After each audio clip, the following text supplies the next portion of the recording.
So how about if I call this meeting to order? Call this meeting to order at 7:32 p.m. Please rise for the Pledge of Allegiance if you can. I pledge allegiance to the flag of the United States of America and to the republic for which it stands, one nation, under God, indivisible, with liberty and justice for all. Please remain standing for a moment of silence or a silent prayer as your conscience finds appropriate.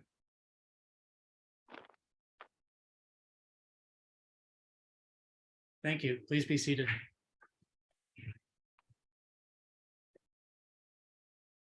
Members of the council, you have an agenda before you. Are any changes required to the agenda?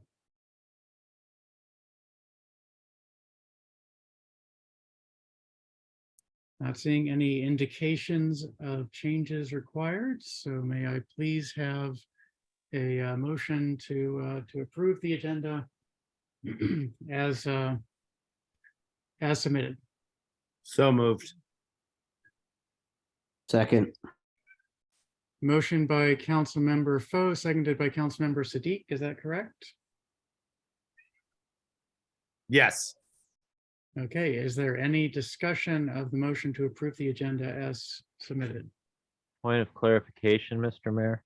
Yes, Were you also going to ask if there are any conflicts of interest? yes, that's a good point. Thank you, Councilmember Lingua. Are there any conflicts of interest for any items on the agenda this evening? I have none. Okay. Is there any discussion or public comments on the agenda? Hearing none, I'll do a roll call vote to approve the agenda. Councilmember Smith, Aye. Councilmember Foe,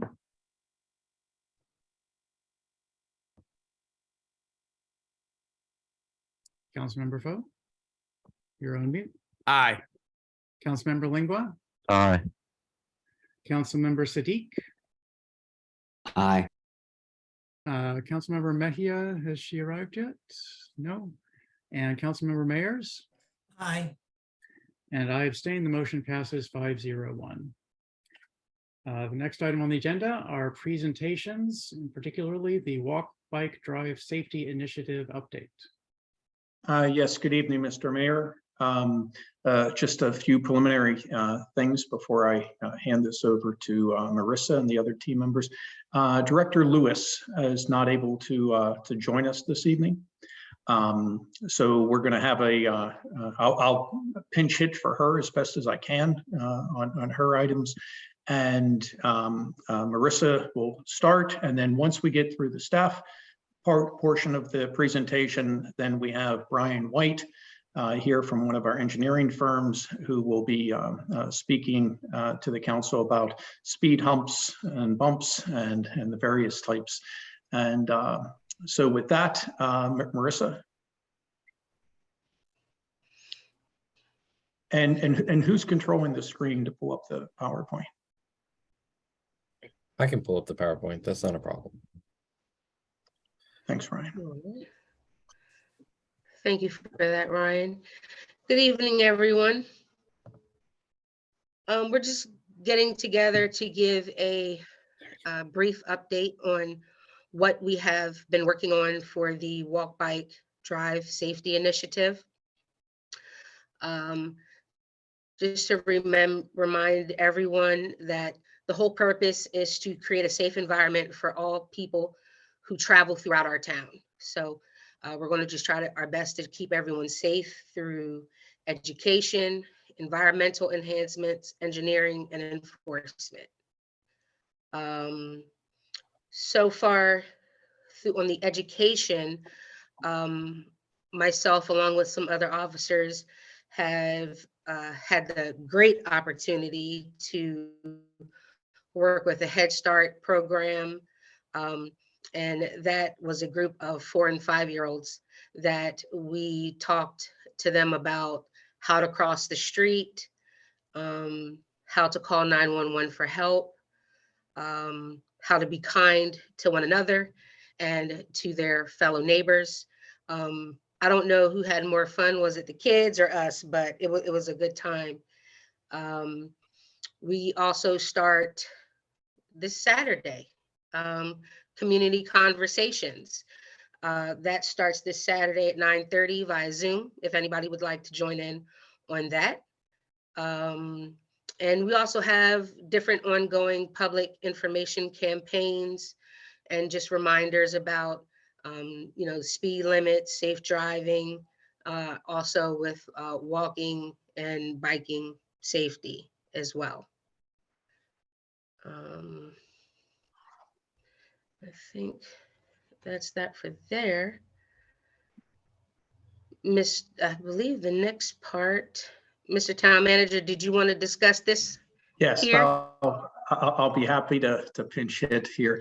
We did manage to effect some road repairs in the last few weeks, and just wanted to highlight this. The picture on the left is in the town center parking lot.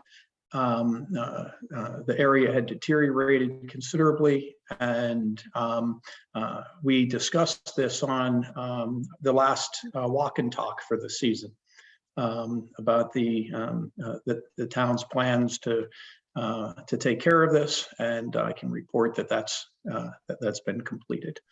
And then we also had some repairs along Lafayette. Next slide, Ryan.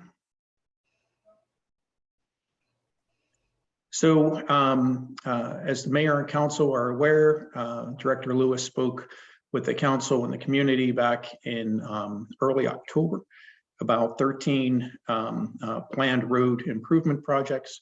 And we have 3 active projects underway. There's an agenda item this evening that is asking for authorization for me to sign an agreement so the engineering for a variety of projects could be completed as well. Next slide.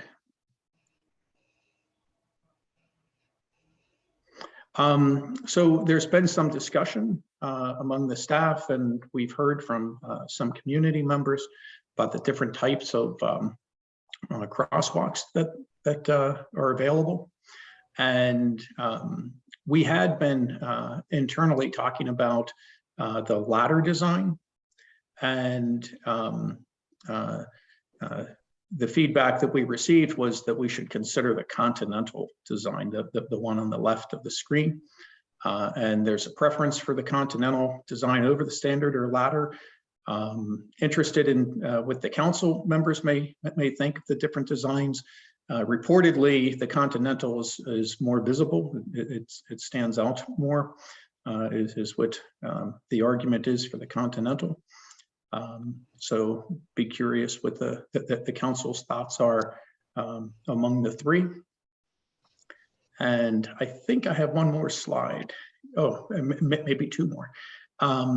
So we've talked about the different types of signs, and we were asked at the last presentation, where we were providing an update on the campaign, is there something that we can do in the more immediate? Because we were talking about a variety of road projects, and what we've talked about on the staff level is, in response to that question, is yes, and that is to improve signage. And so the council had already authorized a little over $100,000 in signs. And we're putting together the final number, but we are going to be asking for that number to be increased, so we can increase the number of flashing pedestrian crossing signs and flashing stop signs, among others. But those are the signs that cost the most money. They're about $2,000 a sign. And so we hope to have that put together to share more on that specific item at the December 19th meeting. So stay tuned on that. And then if that's authorized, by the council, then we would add that to the order for the other sites. Next slide, Mr. Chilton. So we've spoke with the council about the redesign of Lafayette and Natoli and reconfiguring that area, and an opportunity that the council has to program some of the ARPA funds that are for an undesignated project to that area.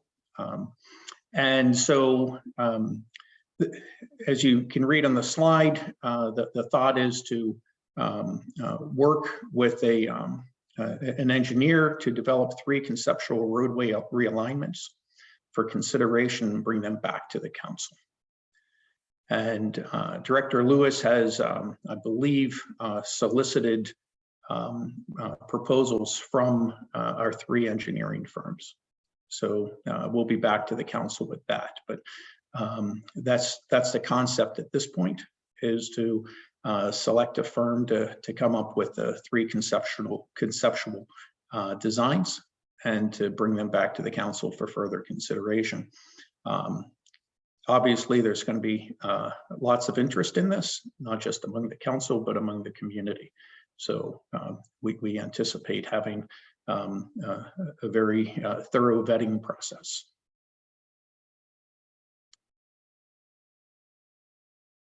The other area that staff are looking at is the strategic use of raised crosswalks and intersections.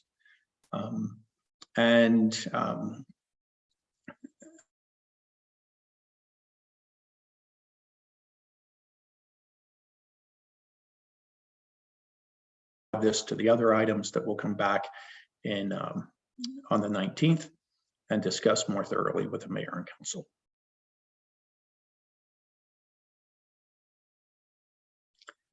Marissa, if you want to talk about the last 2 weeks in the Riverdale Park Station neighborhood.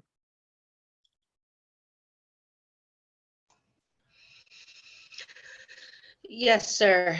So over the last 2 weeks, as you can see, 19 citations were issued, 15 written warnings, as well as there were some verbal warnings and verbal education, if you will, had through that Riverdale Park Station area. Speed continues to be a problem within the town. Ryan, if you could go to the, is there another slide there? Yeah. So speed continues to be an issue within the town.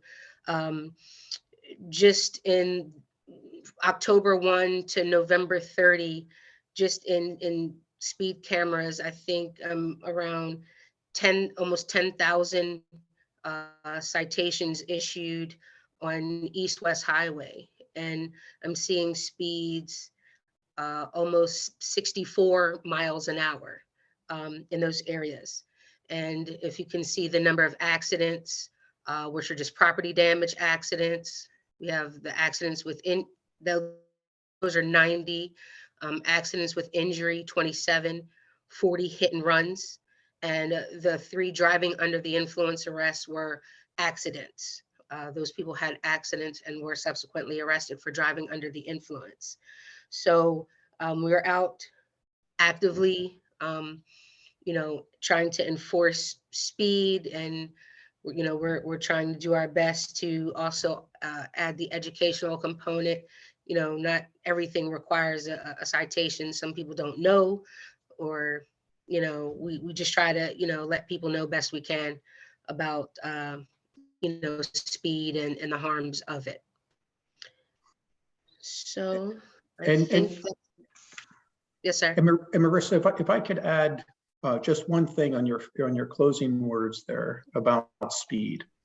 I want to applaud the police department's efforts and the larger staff team's efforts in educating and enforcing and then Director Lewis's work and Mr. Shelton's work on changing the environment and engineering. But education happens on so many different levels, and staff really use every opportunity that we see to educate our residents and others that we interact with. But I want to highlight one particular conversation that recently occurred between a staff member and a person who was upset that they received an automated enforcement ticket. And when trying to explain to the person that going 31 miles an hour, 32 or 33 or higher, the faster you go, the more likely that if you're involved in an accident, that someone could be seriously injured or killed.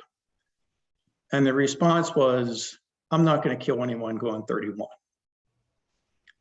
And so I really think we have our work cut out for us and trying to educate folks that speed does add to the likelihood of serious injury or death. So I just wanted to add that onto what Marissa was saying about speed, because it continues to be a concern throughout the town. And with that, we're here to take questions and listen to your comments, as well as the direct comments on if there's thoughts on the different types of crosswalks. Thank you for the presentation. Council members, are there questions or comments? I see that Councilmember Smith has his hand up. Go ahead. Thank you, Mr. Mayor. Thank you, staff, and thank you particularly Ms. Davis for that presentation. Really great to hear about all the good work that's going on to increase the safety of our town and Ward 1. Just a couple quick questions on the maintenance that was shown on Town Center. When was the last time that sort of similar or same maintenance to correct that problem was done? I don't know. I know we had tried to do it a number of times in-house, where public works staff would put in a patching material, but this was actually dug out and performed by the contractor for our street overlay. Outstanding. That's great. I asked because as we discussed on our walk and talk and in other fora, that's a stretch that we seem to be repairing a lot for various reasons. Whether it's, moving in and out of the tow trucks or folks cutting around, delivery trucks cutting around to go up to RPS and whatnot. It's a heavily trafficked area. It's good to hear that we're trying to do a more permanent fix this time. And I hope we'll continue to monitor that, how that fix holds up, to see if that's something we can depend on going forward, or if we need to look at, some sort of more involved maintenance overhaul of those roads, or, changing our traffic regulations to prevent, heavy vehicles from coming through that area, because it has been a problem. On the Continental versus Ladder crosswalks, is there a cost difference between those two? I don't believe so, sir. And if there were, I think it'd be negligible. Gotcha. So I support, I know there's all kinds of civil engineering and whatnot research into this, whatever the people that know the most about this say is the way to go. That's what I would appreciate us going with.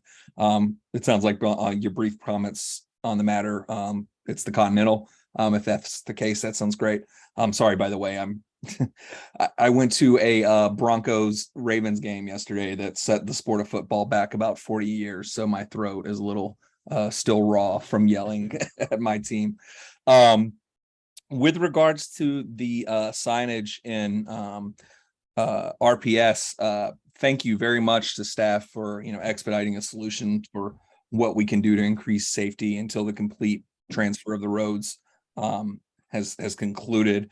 I'm wondering, all of the signs that were shown there, and I know those may have been just, for example, not an actual presentation of what we're looking at. I'm wondering if the signs that we would install would be just show the pedestrians on there, or if it would be particular to cyclists as well. I asked as the presentation was going, I kind of thought about You know, of course, the pedestrian safety has been an issue, but we all saw the video from the cyclist a few weeks ago.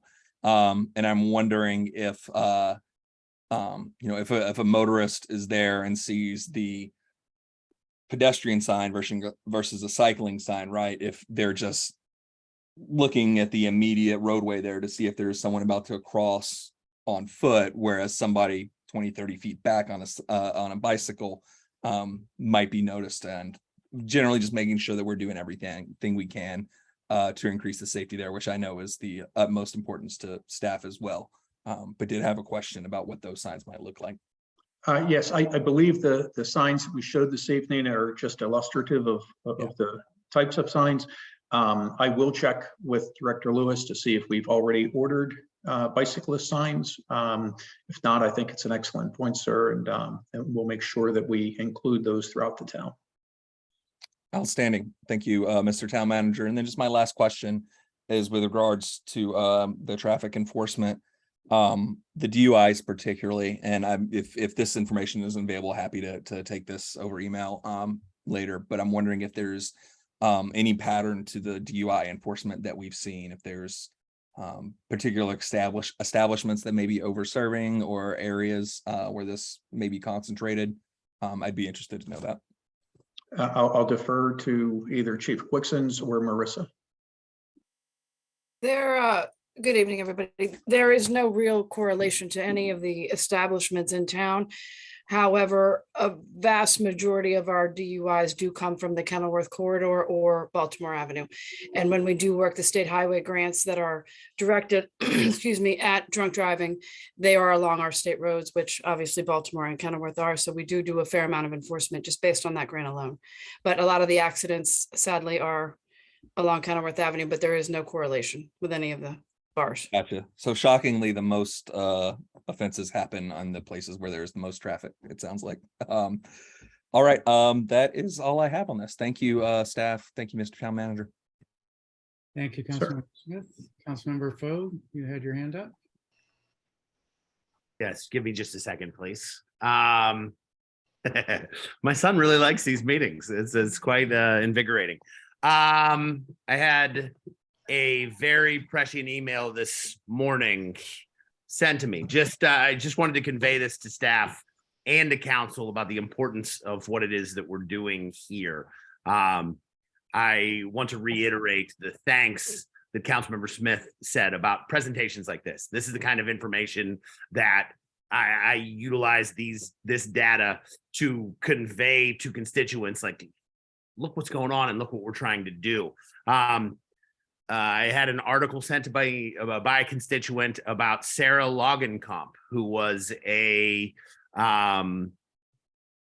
U.S. diplomat to Ukraine who was killed in a cycling accident in D.C.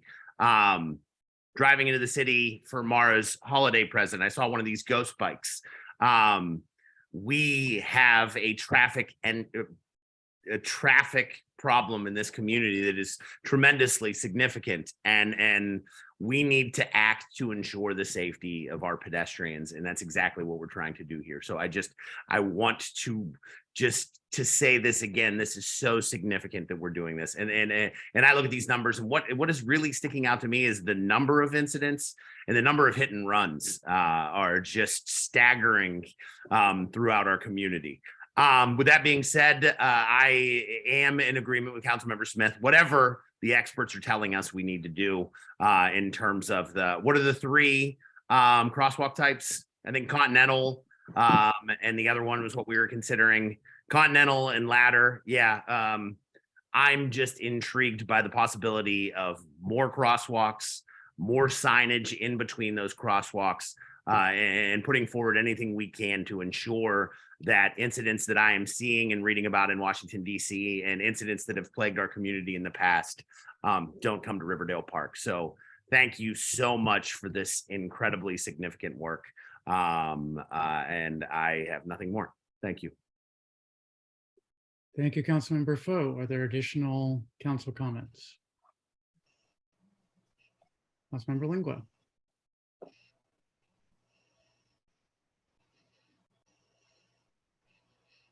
Thank you very much, Mr. Mayor.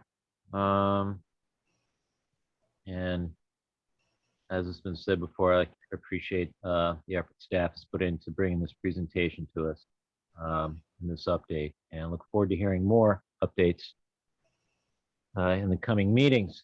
As to the crosswalk design, I'm fine with the Continental design.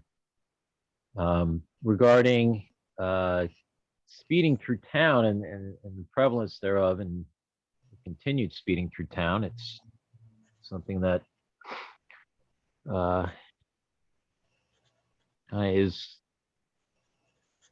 part of where we are, and just in location being between two very major intersections for actually for the entire state of Maryland, especially in this Washington metropolitan area. And we as in the town, various main roadways, be that Queensbury, Riverdale Road, Taylor, Lafayette down onto Longfellow, then onto Taylor, become the side thoroughfares for folks trying to take extra, trying to think that they're taking extra time off of getting to where they need to be, going from point A to point B. And I know I've heard from folks on Taylor Road who are concerned with the volume and speed of traffic that is coming along there. And yes, there is a speed camera there, which takes care of primarily the northern part of the road leading up to Riverdale Road, but the portion pretty much below 5,500 Taylor, that lower part down onto where it intersects with Lafayette and 50th, down near the pumping station, is out of the range of the speed camera there.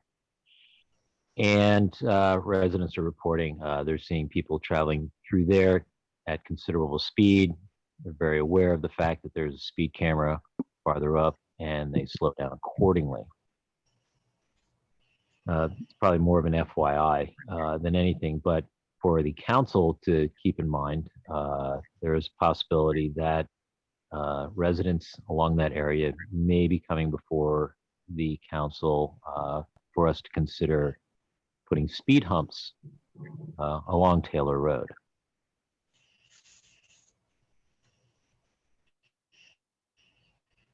With my one question I had for staff regarding the numbers on the DUIs, I take it that my assumption is that's primarily for alcohol related stops. Is that correct? Marissa? Yes, that's correct. Okay.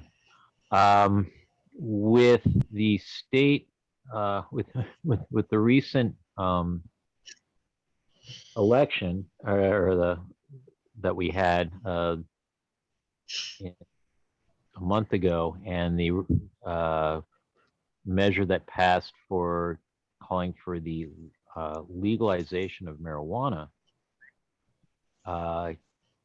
and how that is all going to be worked out at the state level,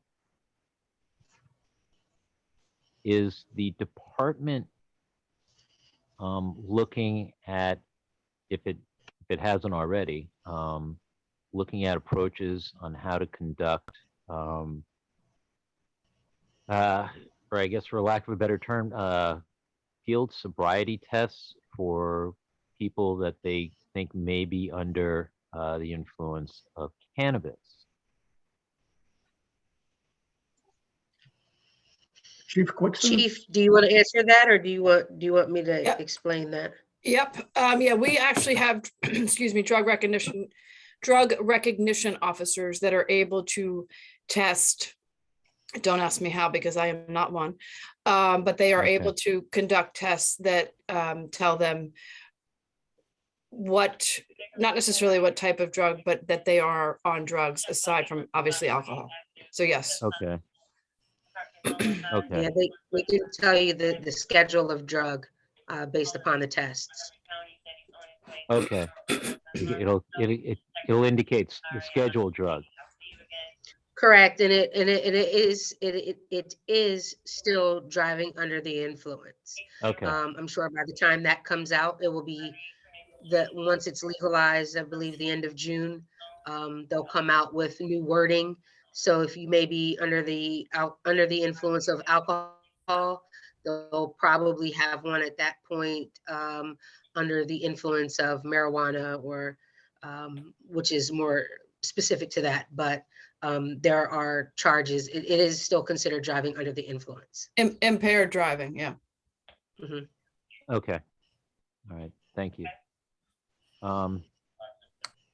Last point I'll just make in terms of a lot of what this initiative is looking to address is a culture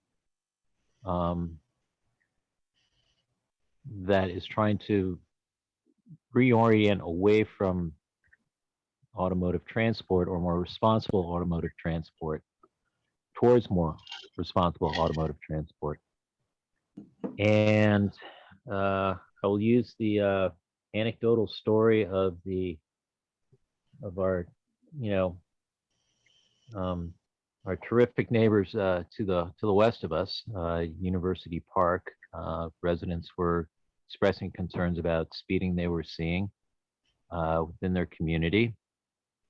The department went out, researched it, conducted, essentially observations and created surveys from that, and they found that 7 out of 8 of the folks who are either speeding or running stop signs lived in town. I think it's one of the things that I know staff is probably working towards with all their efforts here, and it's something I think that they could use help wherever they can, is just from community members, is impressing upon our neighbors, the importance of driving safely in town, the importance of, observing stop signs, of being aware of when you're seeing cyclists on the road or people, even people walking on the sidewalks. That's really how we can help change the culture as a community as a whole.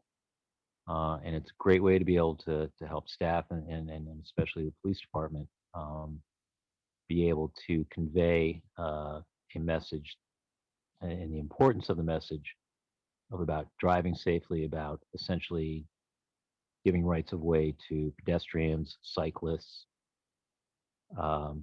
and of the like, especially when we're now looking at this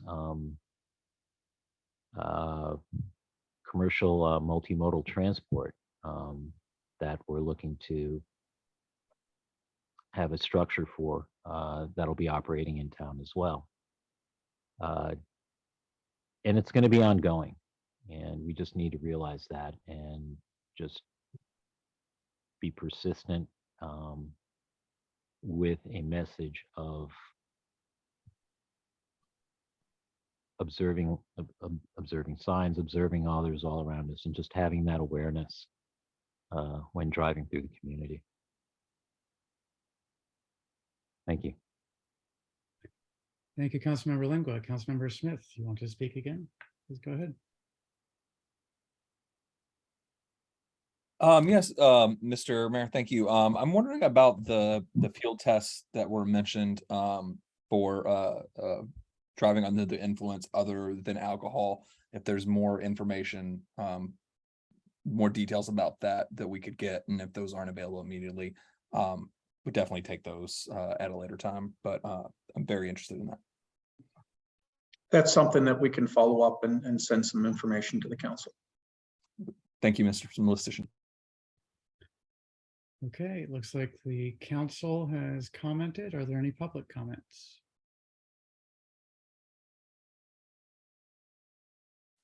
Not seeing any hands pop up or microphones go live, so I'll join the consensus of the council and say that I'm not tied to any particular continental versus ladder versus standard design. I want whatever works best, and I presume that there's some research to back up which one is best. And oh, excuse me, Laura, Ms. Katz. Sorry, I wasn't fast enough. I was taking notes, but yeah, I also just my personal opinion. I love the Abbey Road style. That works great. The Continental is classy looking, and as this discussion continues, though, I think there's a theme coming out for me with regards to consistency across town for aesthetic reasons. Even I think the road repair that was done was certainly necessary. I hope it does last. It doesn't look extra strong or anything. It looks like that usual kind of asphalt stuff, but aesthetically, doesn't do much for me. But the Continental definitely does. I think people will slow down when they think that Paul, Ringo, George and stuff might be crossing the street at any moment. Thanks for being able to make the input. Thank you, Ms. Katz. So the one other thing that I would just say is that all of our traffic control measures, I hope, are based in science and an understanding that it will make a difference.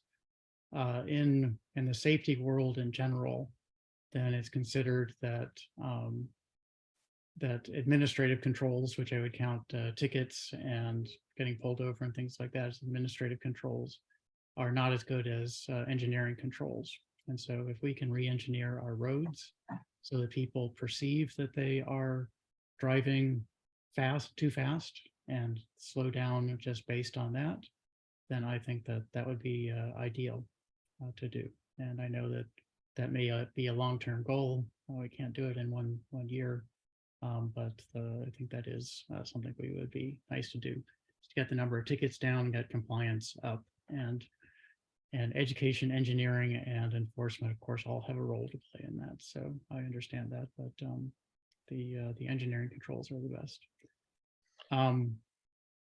I just want to highlight one of the other topics that the town manager brought up, which is the Lafayette Natoli Place re-engineering of that intersection, and to say that this has been discussed in one form or another for at least 25 years, I think. People have been discussing it, and I think that that's a very exciting possibility that we can move forward on that. And last but not least, to answer the question that Councilmember Smith asked about when the last time the town center was repaired or repaved, I'm pretty sure that was also similarly about 25 years ago, sometime in the late 90s, when the entire area was rebuilt, and the brick sidewalks were put in, and so on. And I think that was around the time of the 75-year anniversary that happened. So it's been a while. It's a pretty old street. And those are all of my comments. So thank you. And thank you, Mr. Mayor, and your comments are a nice segue to Brian White's presentation on speed humps and speed bumps and talking about engineering in the environment. Mr. Chelton, if you could switch presentations, and Brian White, if you could walk us through your presentation this evening. Hello, Mr. Mayor and Council, John. So Director Lewis called me the other day and asked me to just briefly give a high-level definition of speed humps, speed bumps, speed tables. What's the difference? What are they used for? So I only have really 2 slides, and the first one is pretty wordy, but generally speaking, the difference between a bump, hump, and a table is size, is size of the actual infrastructure and speed reduction goals.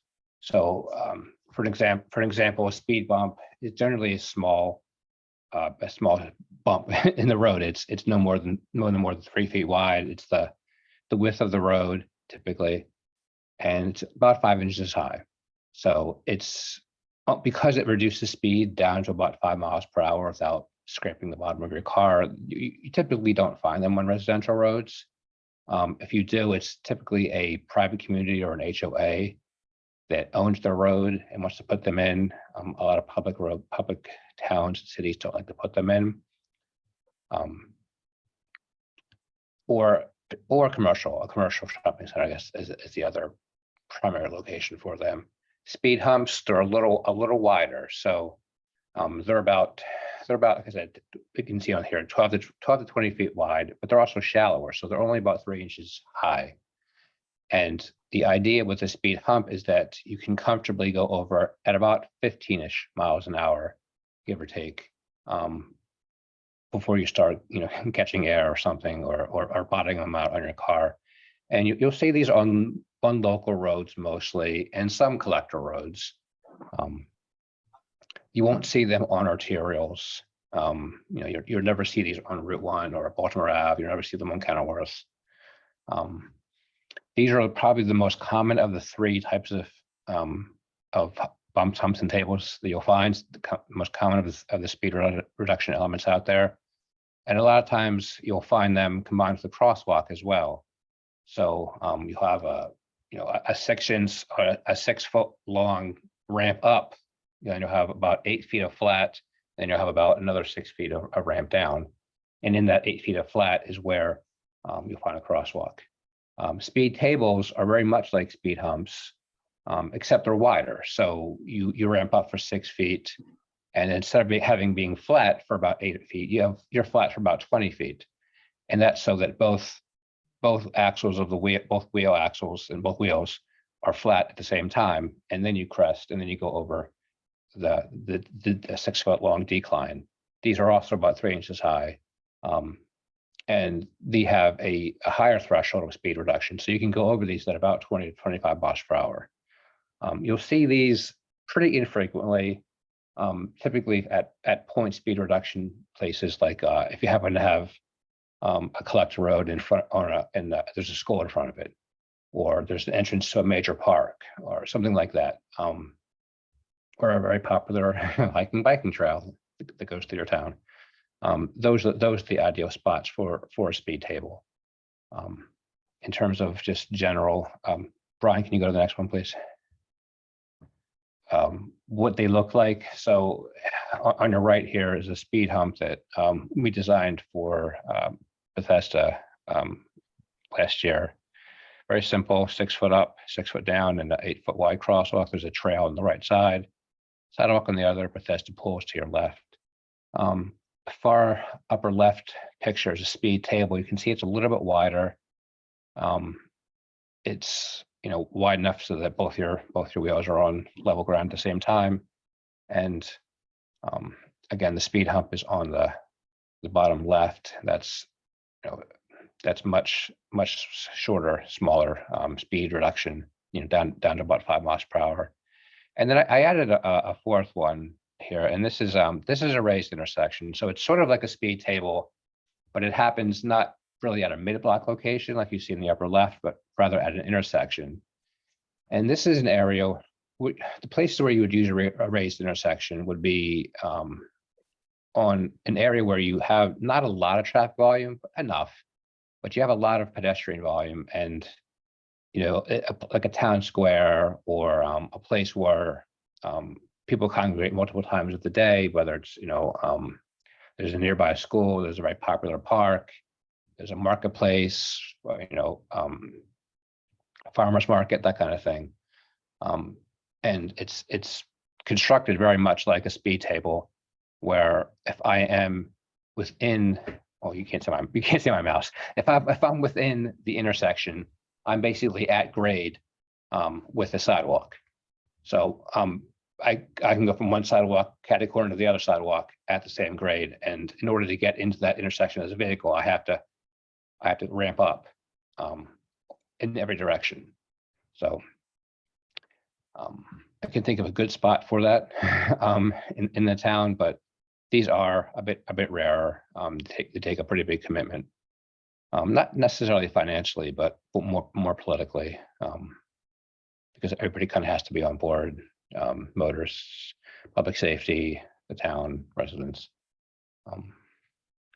So yeah, that's kind of the general gist of vertical traffic calming options. Again, you know, the big takeaway here is your speed hump is probably the most common. And when it's done right, it's done with, you know, at a mid-block location where you expect pedestrians to cross, whether it's a trail entrance or the nearest crosswalk is too far away, and you know people are going to use this area. It's a common point of crossing. So those are the typical locations and typologies of vertical traffic calming, if you were to use vertical traffic calming. I'm available to answer any questions you have about this or any topic really. Thank you, Mr. White. Looks like Councilmember Sadiq has his hand up first. Go ahead. We had just had a discussion about painting crosswalks, and I see in this, you've got one picture with no painting on the crosswalk, one picture with the ladder on the crosswalk, and one with the Continental. Has there been any real work on the intersection between painting and raising the pavement? So the way it looks in the middle is typically going to be jurisdictional preference. So if the locality has their preferred guidelines, we're going to follow them.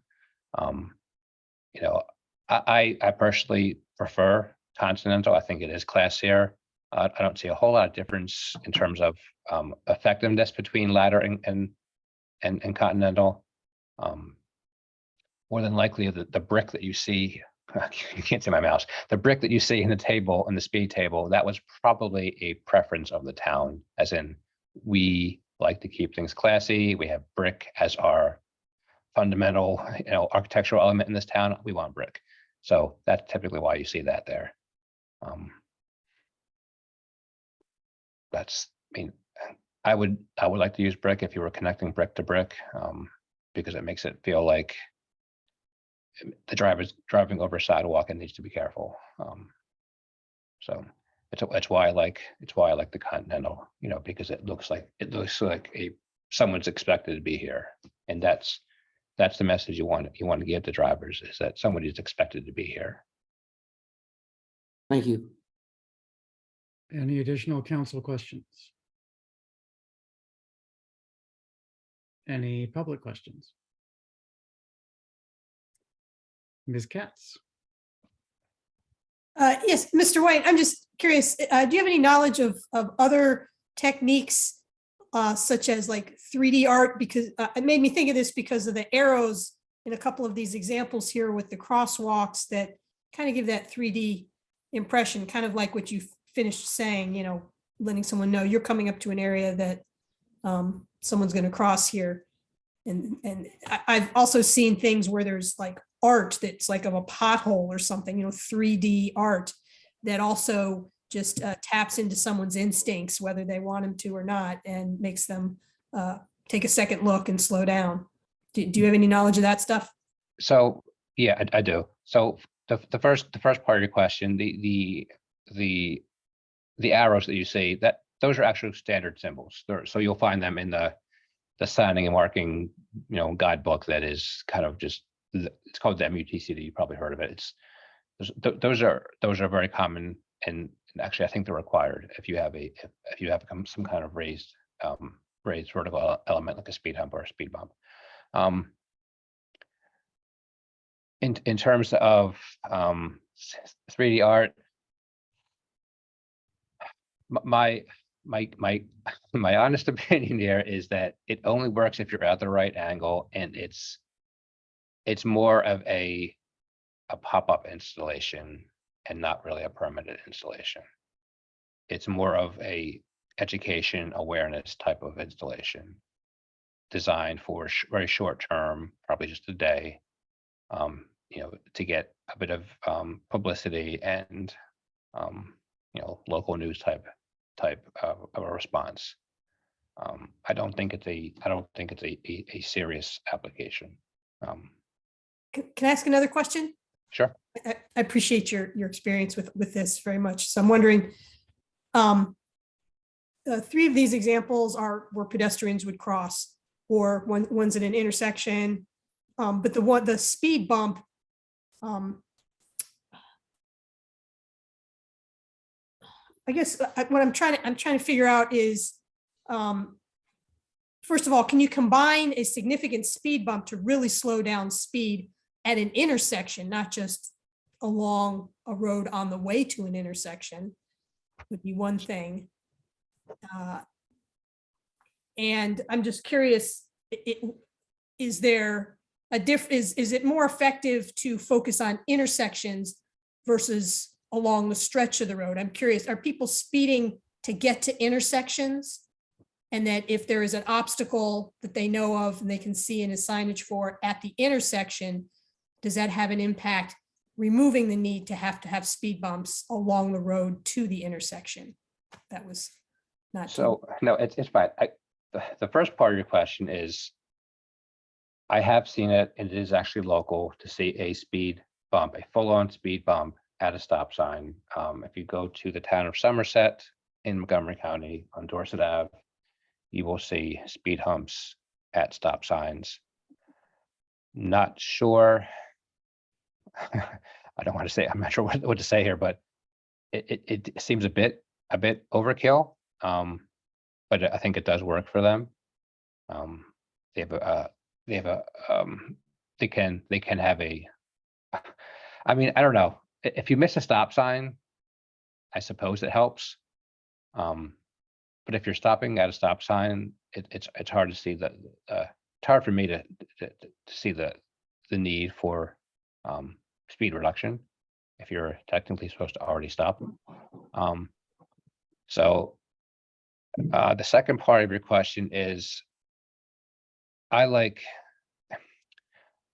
the speed humps here. You see in the upper right, for locations where you don't have, we have long blocks, where you have super blocks, where you don't have a grid network. But most of Riverdale Park is a grid network of smaller blocks.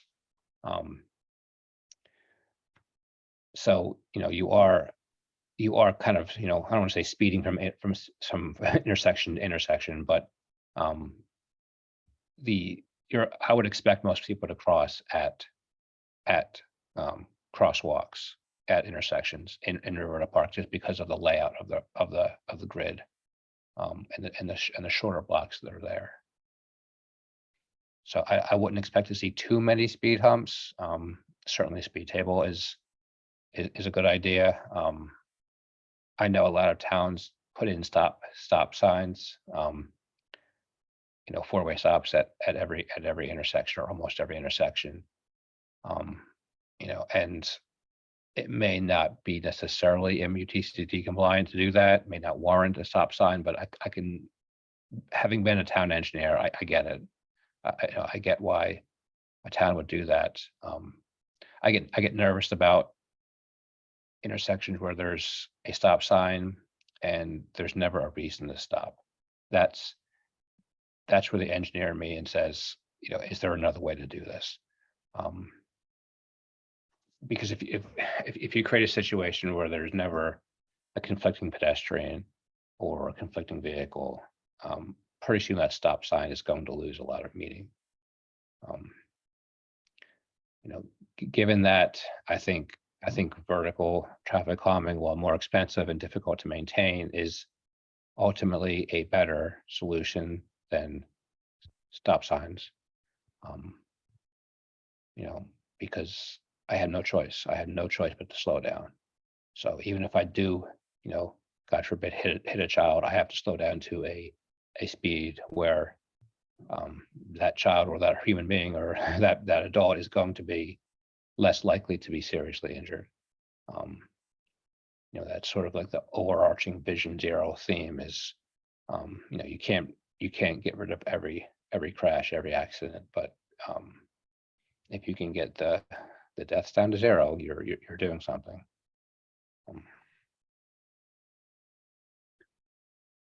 Councilmember Lingle, I see you have your hand up.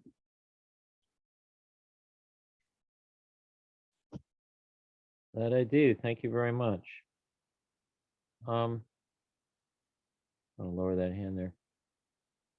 Sir, as I'm listening to this, a lot of what I'm taking away from this is essentially a theme about visual cues for both pedestrian and driver. Is that correct? Absolutely. I mean, that's the name of the game. So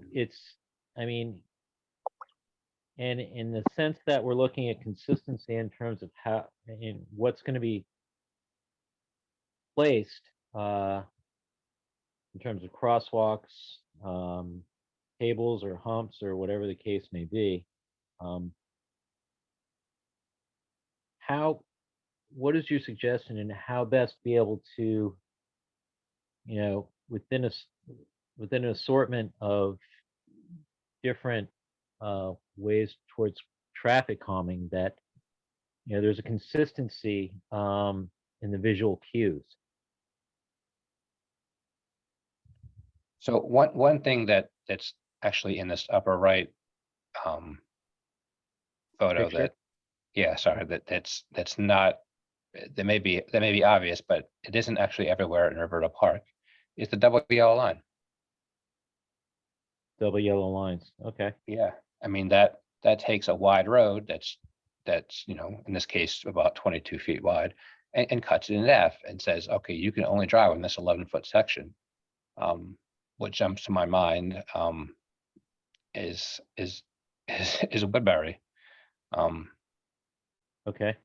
Woodbury has, it's not your, I know it's not your road yet. But if you were to look at Woodbury and, drive it, you may have cars parked on both sides, and you have the trees, and you have the crosswalks, and you have the stop sign, and it looks like it should be a calmed street. But what you're missing is I have 24 feet of just straightaway, unmarked straightaway. And, I see Route 1 in the distance, Baltimore Ave, sorry. And, Yeah. I see I see no markings telling me this, to snug over to this one side right next to these row of parked cars. So it looks like, I don't want to say a runway because that's exaggerating. But the look of that is missing a critical, the look of that street is almost flawless. It's almost Okay. a perfect textbook example of exactly how you want to design a street, except for the double yellow lines. It looks Which like a is like- straightaway. It looks like a back stretch. Yeah. But once you put the double yellow lines in, you have as good as a road as you're probably ever going to get, realistically, in terms of traffic calming. Okay. So essentially, it's your thought then that one of the things that the town should be considering is on certain roads, looking at putting in double yellow lines. 100%. Okay. Thank you. Councilmember Smith, I see your hand is up again. Please speak. Yeah, I just want to thank Mr. White for being here, and you're clearly very knowledgeable about the ins and outs of this topic. And I'm unfortunately glad you brought up the Woodbury Street, which is in my ward, as a place where we've had some unfortunate incidents. That, of course, in addition to what you're saying there, I think the most common reason people are moving recklessly on that road is it's used by a lot of folks as a cut through over to Route 1, like you said, because if you go that way, otherwise you have to stop at the stop signs and light and whatnot. But if you're on Woodbury, you can take that, I'm not sure what the civil engineering term is, but the little cutoff that doesn't require you to stop at the light if you're turning right. Channelized right turn. Yeah, there you go. That's the one. And I hope the double yellow line idea is something that we can consider as we move forward with taking over those roads. If I can respond to that, sir, I believe that's in the planned improvements. Outstanding. Brian, did you work with Ivy on our planned Yes. improvements there? Yeah. And is that in the planned Yes. improvements? This was maybe a year ago, last year? Yes. Earlier this year? Yep, it was earlier this year. Okay. As usual, Mr. Listician, you and your staff are one step ahead of me, so I appreciate that. I just wanted to confirm that that's included. Okay, any additional public or council comments? So I'm looking at the agenda, but I do want to echo Ms. Katz's question about the speed bumps at the intersection. And I'll note that the 5 mile an hour, excuse me, 5 mile an hour approximate speed it takes you down to is also the level at which I've been told the police are a little bit uncomfortable writing a ticket that is much underneath that. So that's an interesting match. And I'm gonna talk to, I know the mayor of Somerset, and I'm gonna try to talk to him sometime in the next few months and find out how their experience has been. Because I asked that very question, can we put speed bumps at stop signs probably 15 years ago, and was told that that was impossible or impractical by the then director of public works. And so I'm interested in pursuing that. And do you have any other comments about why that may or may not be viable? I can believe that you'd have to engineer it carefully so that emergency vehicles could get through. Yeah, so I spoke with Mayor Slavin about this, and he knows how he knows how I feel about it. I don't know how they got it through, to be honest. I mean, they own the roads, you know, like you own your roads. But you know, I was under the impression that they had to generally follow county guidelines, but maybe they got an exception. I don't pretend to know how it happened. They have a very calmed Dorset Ave. Like Dorset Ave is basically their main, you know, is your Riverdale Road. Or so like they have, I think we actually measured at one time, it was like a traffic calming device, a vertical one every 350 feet for the entire length of the town. So Mhm.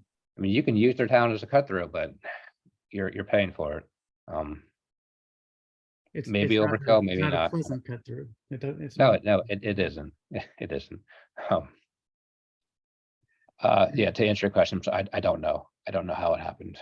I don't know how they got it through, but the response that you got from the DPW director many years ago was probably the response that you're going to get now, and it doesn't surprise me. Okay, the one other sort of comment I would make about the speed hump you have on this slide is that that looks to me a very interesting way to solve a problem that we have right now, connecting the north side of town to the commercial district on the east side of the railroad tracks, and particularly Mabel Munch Park to Town Center Market. And there's not a good crosswalk there. We've been discussing it for a long time. And even though it's a short block, and even though we're now talking about redoing that entire area, then that seems like you know, a speed hump with a integrated crosswalk on top of it seems like a way that we might be able to make that connection work. So just bring that up as a possibility. And that's a thumbs up, not a hand up. Unless there are other comments, thank you, Mr. White. I really appreciate it. Ms. Katz. Just wanted to mention to the mayor and council, whatever, and staff, as you move forward, I know you're not going to forget this, but you know, the consideration for bicyclists, like the speed bump in particular, is a real bummer in my mind when it comes to riding a bike down a street. So as you make your decisions, please keep the bicyclists in mind, which I know you always do.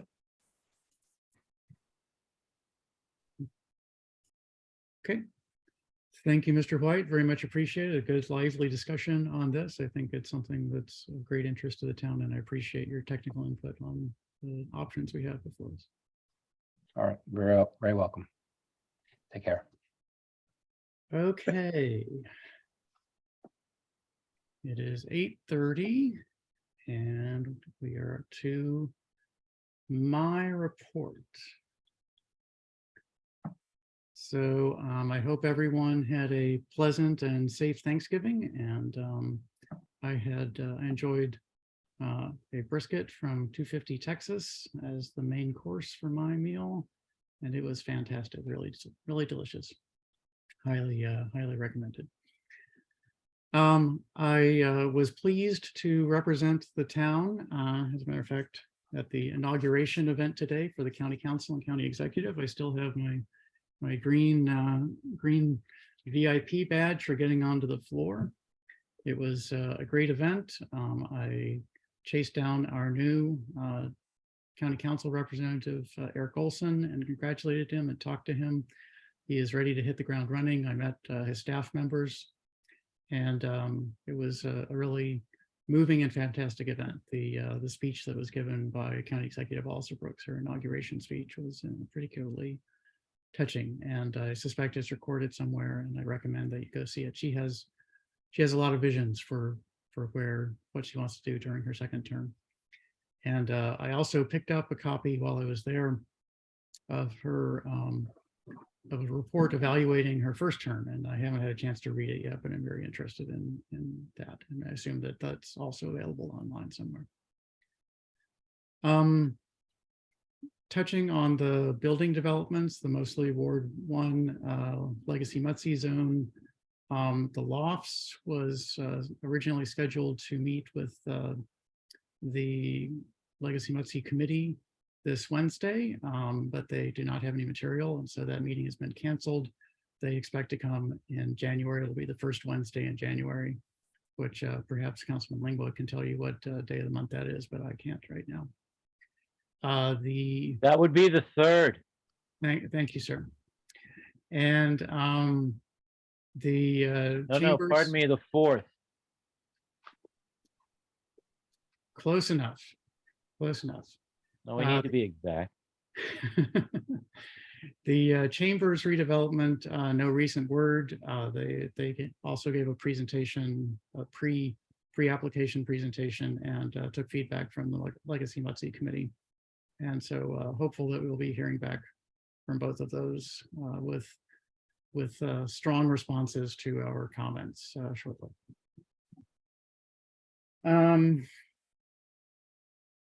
As many of you know, if you read my town crier, last paragraph of my town crier reports, my major social media outreach point has been on Twitter, and Twitter is undergoing some difficulties right now.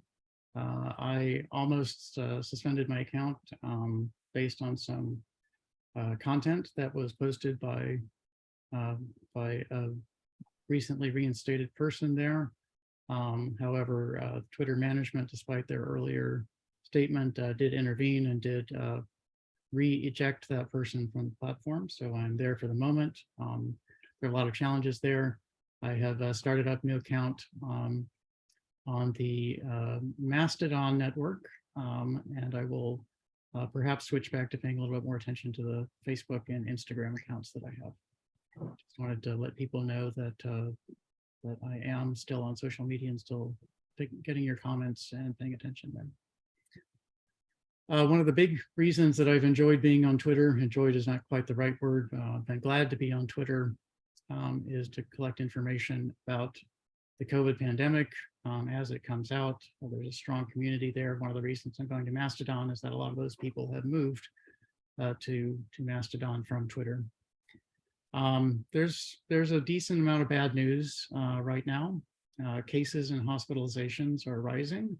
I had predicted they would rise in the last week of November. Looks like it was a little bit delayed from that. In Maryland, cases and hospitalizations are up 20% over last week. This week from last week, 20%.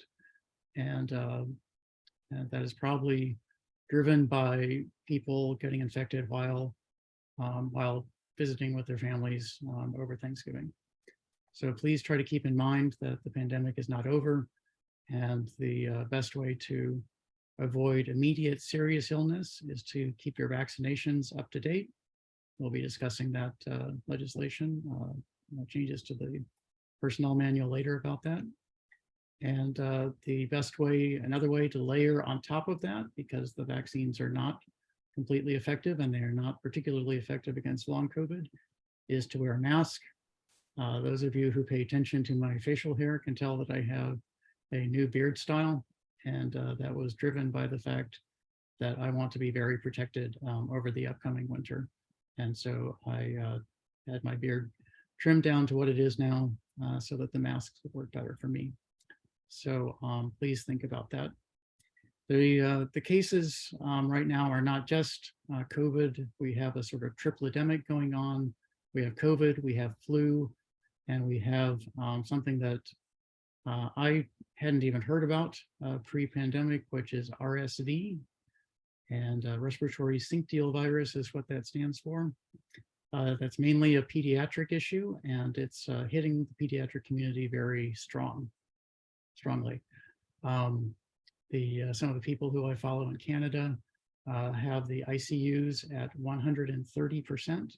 So they have basically set up ICUs in the hallways in order to deal with the pediatric cases there, pediatric ICUs. And the number of cases is similar of RSV in Canada are similar to last year. Last year, as they came out from under some true lockdowns, they had a higher rate of them, but the rate is similar to last year, but the fraction that are serious is almost twice as high. And I always view Canada as a warning for what might happen here. So please, please try to protect yourself, protect your family by staying masked. That's the sort of most effective thing that you can do right now after vaccination. And just so you know that the CDC distributes maps of influenza-like illness, ILI maps, and these are collected on a week-by-week basis. And this year they had to introduce new colors to those maps because just as many years ago, we started having air quality issues that were code purple. They now had to go to a purple on the influenza because the cases are so high. And we are barely into the beginning of flu season. So I think we have a lot of illness ahead of us. And the only way to prevent it is to keep the virus out of you. And so I hope you do. And with that bad news, I'm going to say that I am looking forward to the upcoming continuation of the holiday season. I do not plan to be traveling. I'll be in town. I will be spending time with my family and having a little bit of downtime, I hope. And I hope that you do too and have a peaceful, safe, happy, and wonderful holiday season. Thank you. Moving on the agenda, the town manager's report. Mr. Town Manager. Yes, Mr. Mayor. A few items tonight. It's good to note that Town Hall is open to the public Mondays, Wednesdays, and Fridays. We continue to follow good protocol. We've had the upper air UVC systems installed in the office areas. So we're taking good precautions. We're also keeping track of the amount of customers and residents that come to Town Hall. We're trying to get a better understanding of the volume of folks that are looking to do business in person after nearly 3 years of doing business virtually. As the council recalls, when all this started in March of 20, we went online with all of our services, and that implementation's been successful, but it's also now driven down the little bit of foot traffic that we had. But we're going to continue to monitor the volume, and we'll go from there and keep the council apprised of any changes, either increasing or decreasing hours. The Comcast cable franchise agreement, I've mentioned this the past couple meetings. The two attorneys that are working on this, Sue Ellen Ferguson, who was one of the lead attorneys in negotiating an agreement, and Mr. Fred Sussman, the town's attorney. They're working collaboratively to finalize an agreement for the council to consider and hopefully approve, as well as any changes to an ordinance. So we will, I've been promised that we will have that for December 19th. Mr. Sussman and Ms. Ferguson were working on it today, trying to get it done. And we said, let's just wait until the 19th and we'll have a more thorough discussion at that time. There's some holiday events. So the holiday party bags for children, registration's now open. And that's for instead of having an in-person celebration, staff have put together these party bags. And if anyone has questions, Director Barnes will be able to provide additional information. We also have the holiday lights contest. There's information on the town's various social media platforms. We have the toy drive and distribution, and we're collecting toys now through December 19th. Toys, new unwrapped toys can be dropped off Town Hall Monday, Wednesdays, and Fridays, or at the police department any day of the week. The couple holiday closings, Town Hall operations along with DPW operations will be closed on Monday, December 26th, and on Monday, January 2nd. When we have these closings, there will be no trash or yard waste collection. So on Monday, the 26th, there's no trash or yard waste collection, and the trash collection will occur on the next regular collection day, which is Thursday, December 29th. The next yard waste collection day is on January 2nd. So we will be collecting trash on Monday, January 2nd, along with yard waste.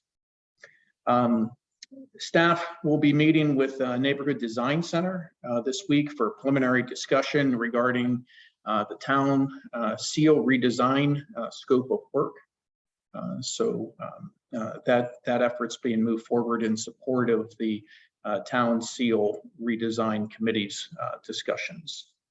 There's the PGCMA legislative meet and greet will take place December 9th from 6 to 9 at Showplace Arena in Upper Marlboro. If members of the council are interested, please let Director Barnes know as soon as possible. We have a community conversation this Saturday. It's a virtual discussion via Zoom on the Walk, Bike, Drive Safety Initiative. It's to share information, but it's to hear from our residents on their thoughts of what has been done, what's planning to be done, and any additional ideas to help massage this program to be as effective as possible. The last thing I have is Councilmember Lingwa had asked at the last meeting whether we could get an update on the municipal center project, and it's unfortunate that Director Lewis is not the one to share this news, because it's Director Lewis who has carried this effort for quite some time.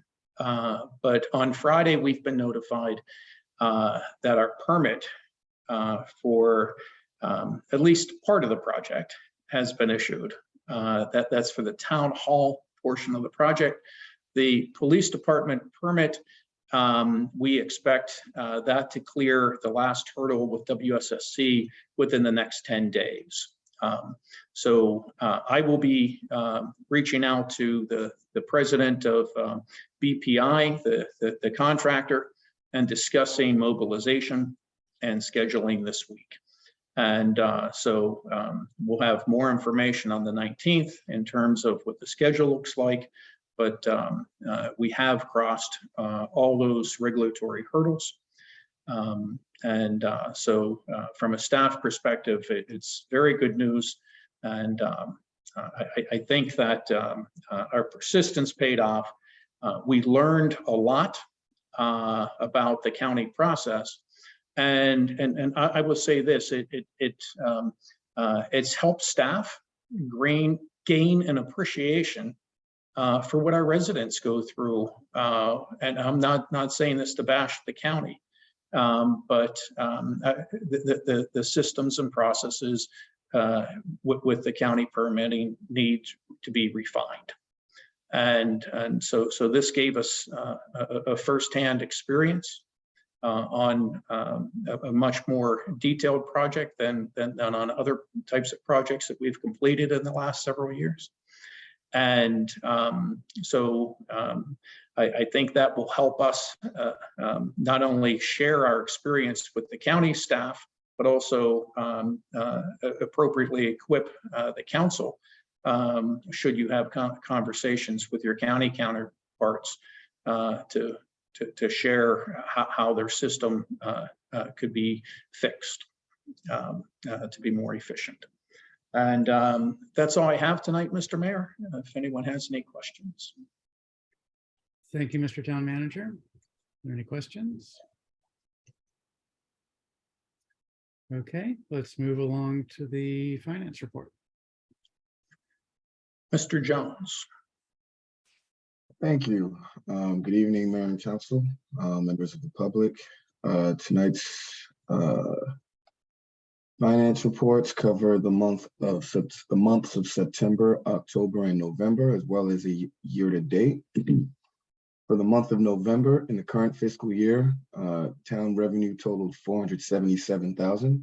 Expenditures totaled $379,000, with a net of $98,087. Year-to-date, for the current fiscal year, the town revenue has totaled $5,926,770, with expenditures totaling $2,672,944, with a net of $3,253,826.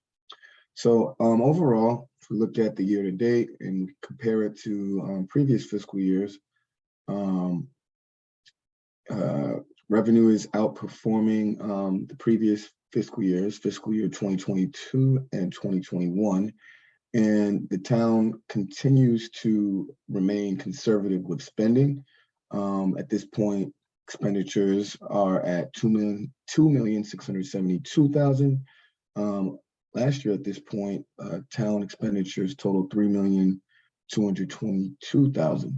So overall, town is in a favorable financial standing with much of the economic uncertainty. We are in a favorable position, and we continue to monitor the numbers as we move forward and we approach budget season. So that concludes the finance reports for tonight. If there are any questions or concerns, I'd be happy to answer. Thank you, Deputy Director Jones. Are there questions or comments on the finance report from the council?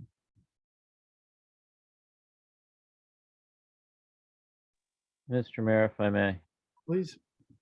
I just wanted to say, after reviewing the numbers and seeing where we are at roughly halfway point in the year, I was quite pleased to see where we were, and in terms of just our costs and our revenue projections. I just wanted to commend staff for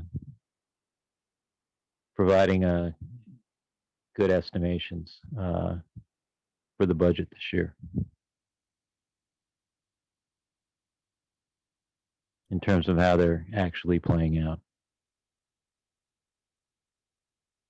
Thank you, Councilmember Lingua. Any additional questions or comments? Okay, Let's move on the agenda to the correspondence summary. There is no correspondence in the summary, so that makes it easy. Fire department report. I did not receive a fire department report. Did the staff? We See- have not received a report, sir. Okay, thank you. And that brings us to council committee and ward reports, and we will start with council member Smith, Ward 1.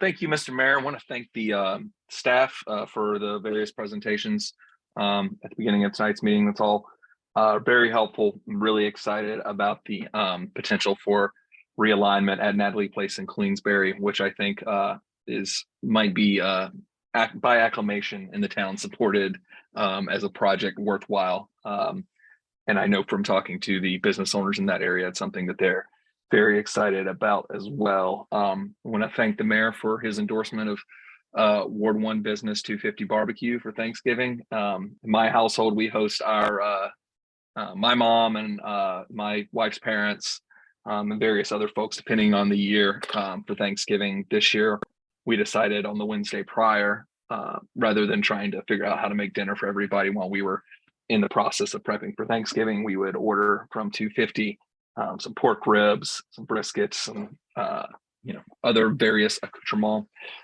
It was promptly agreed that this should become a new tradition for our household, that we eat 250 barbecue the day before Thanksgiving every year.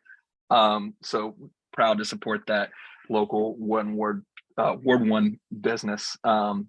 And thank you for the updates on the town seal, and thank you to staff for doing the work to meet with the neighborhood design folks. Neighborhood design, I can't remember what the S is, but what's that? Center, there we go. Neighborhood Design Center folks on moving forward with our town seal redesign,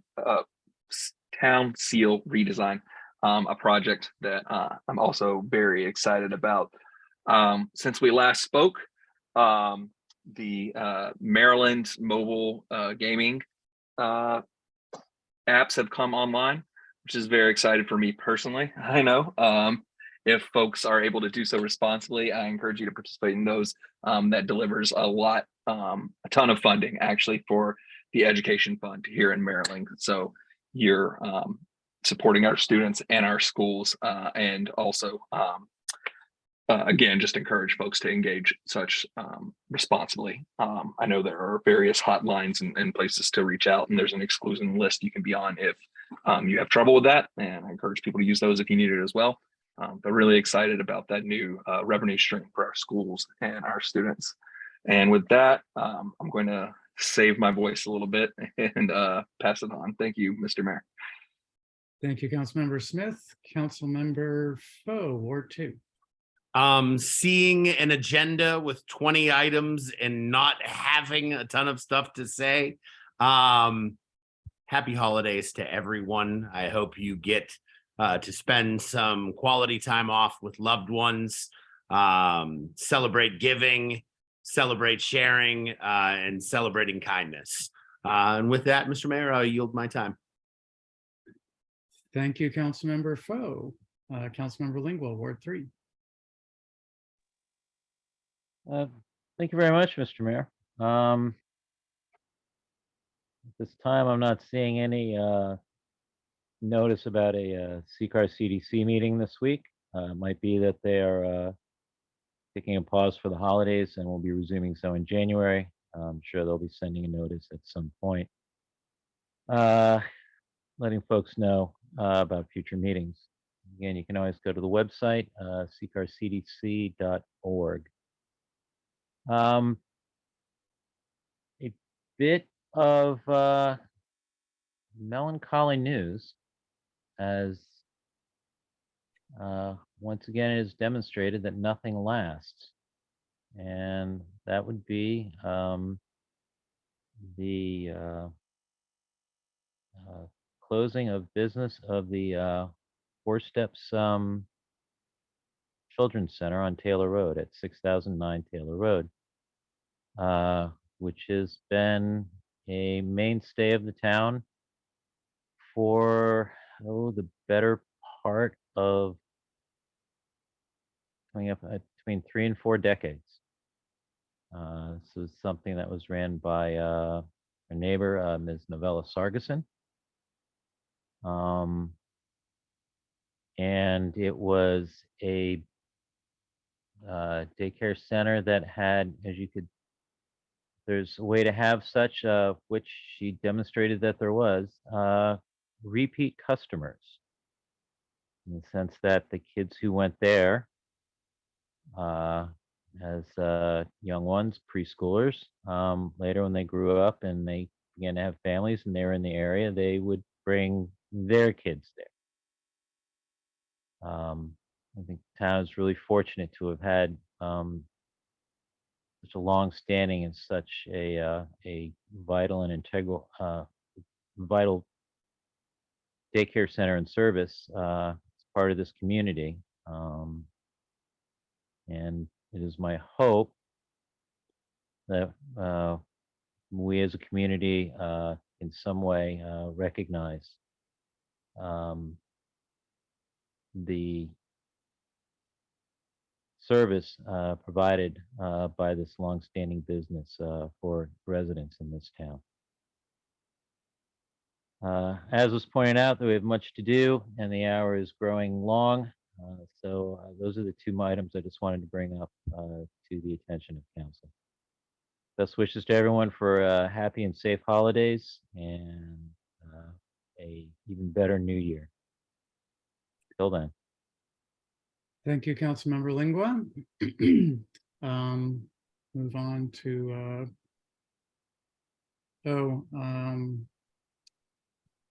Councilmember Lingua, we neglected to have a motion on the finance report. Tis true. Perhaps we can take that as one of the first things when we get to the legislative part. Does that sound reasonable? That sounds reasonable. Okay, we could probably do that either prior to the consent agenda if you'd like, or we could do that prior to getting into the legislative action items. Which would you prefer? I'd say let's do it before the consent agenda, just to keep Clear it. the deck? Yep. Very Clear the good. deck. Okay, next is Councilmember Siddiq. Do you have a report? Ward 5. Merry Christmas, y'all. Nothing to report. Thank you for that very brief report. Has Councilmember Mejia arrived? Doesn't look like it. Councilmember Mayers, do you have a report? Ward 6. No ward report at this time. Happy holidays to everyone. Thank you, Councilmember Mayers. Okay, that has gotten us through the public, through the council committee and board reports. So next item is public comments on non-agenda items and consent agenda items. Are there any public comments?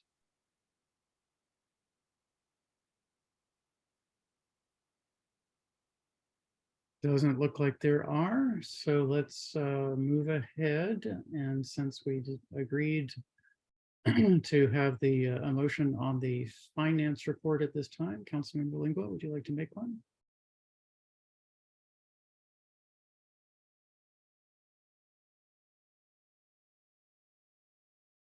You're muted, Councilmember Lingua. My thumb just isn't what it used to be. Mr. Mayor, I'd like to make a motion to adopt the finance report subject to audit. Seconded. Motion by Councilmember Lingua, seconded by Councilmember Faux. Is there any discussion? Are there any public comments? Hearing none, I'll do a roll call vote. Councilmember Smith. Aye. Councilmember Faux. Aye. Councilmember Lingua. Aye. Councilmember Siddiq. Aye. Councilmember Mayers. Aye. And I abstain. The motion passes 5-0. That brings us back to the agenda and the consent agenda. May I please have a motion to approve the consent agenda items? Motion to approve the consent agenda items. Second. Second. Motion by Councilmember Faux, seconded by Councilmember Lingua, with a slightly late second from Councilmember Smith. Story of my life. Since we have no discussion or debate, I'll go immediately to a vote. Councilmember Smith. Aye. Councilmember Foe, Aye. Councilmember Lingua, Aye. Councilmember Siddiq, Aye. Councilmember Mayers. Aye. I abstain. The motion passes 5-0. All items are approved. The first 4 items under legislative action items are introductions of ordinances. These do not have seconds or debates, but we do need someone to introduce each one. So let's start with introduction of ordinance 2022-OR-07 regarding property maintenance code modifications. Mr. Mayor, Yes, I would like to introduce ordinance 2022-OR-07 regarding property maintenance code modifications. thank you, Councilmember Foe, properly introduced. Would anyone like to introduce ordinance 2022-OR-08 regarding vacant property registration? Mr. Mayor, Councilmember Smith, I would like to introduce ordinance 2022-OR-08 regarding vacant property registration. thank you, Councilmember Smith. Move on to agenda item 3. Would anyone like to introduce ordinance 2022-OR-09 regarding micromobility standards? Mr. Mayor, I'd like to introduce ordinance 2022-OR-09, an ordinance regarding micro mobility standards. Thank you, Councilmember Lingua. Go on to agenda item 4, introduction of ordinance 2022-OR-10 regarding section O-6 of the personnel manual regarding mandatory vaccinations. Would anyone like to introduce this ordinance?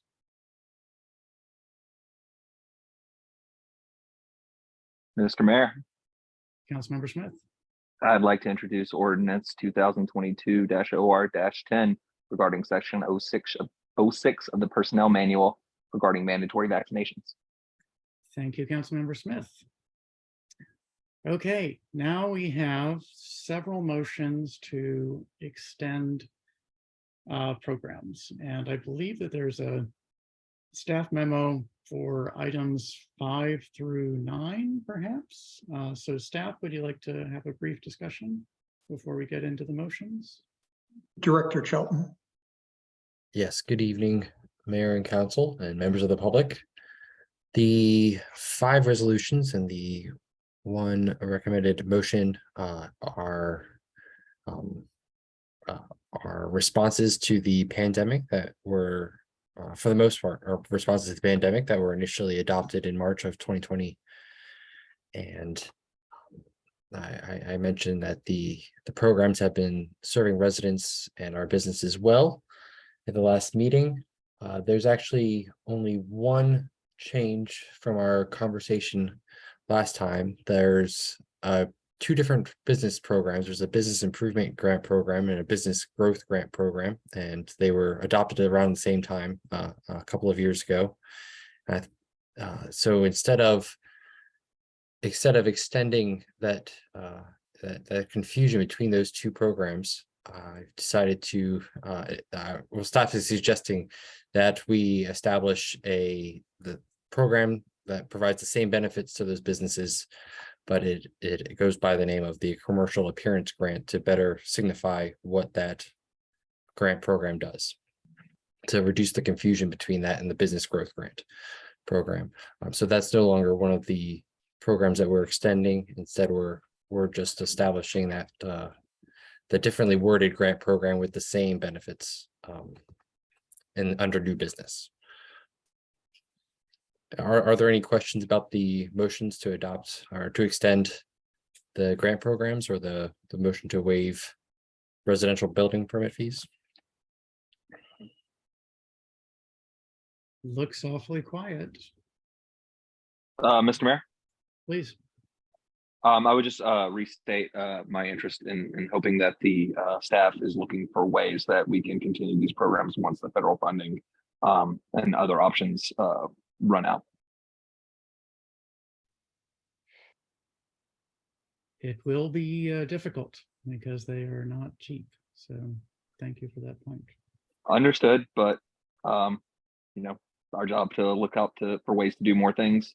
We may not always achieve them to the fullest extent, but I hope we can figure out ways that we can continue to support our local residents and small business. Very good. Okay, with that, and with an understanding of what we have in front of us, let's start with agenda item 5. May I please have a motion to adopt resolution 2022-R-16 to extend the Farmers Market Dollars Program? Mr. Mayor, I would like to motion to adopt resolution 22-R-16 to extend the Farmers Market Dollars Program. It enables our residents to apply for a $25 grant to our farmers market. And I think since the beginning of the pandemic, we've spent close to around $250,000. I would like to add that I motion with significant pride that we continue this program. Thank you, Councilmember Foe. Is there a second to the motion? Second. Second by Councilmember Smith, I sure hope. And is there discussion of this extension? Yeah, Mr. Mayor, this is the kind of thing that I tell my students about. This is the kind of thing that I brag about to my parents.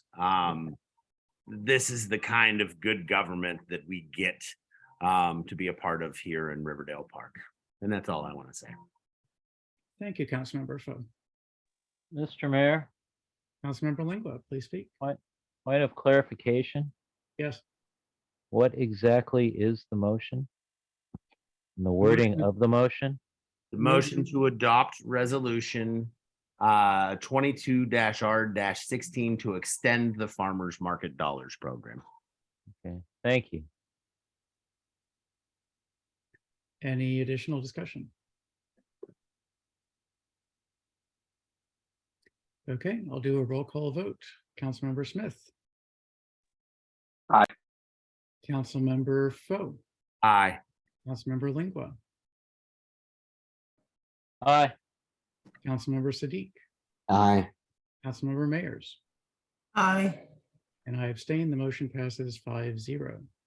Moving on to agenda item 6, may I please have a motion to adopt resolution 2022-R-17 to extend the Small Business Assistance Grant Program.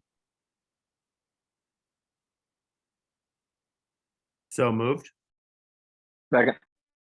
Motion by Councilmember Foe, seconded by Councilmember Smith to adopt resolution 2022-R-17 to extend the Small Business Assistance Grant Program. Is there discussion of this motion?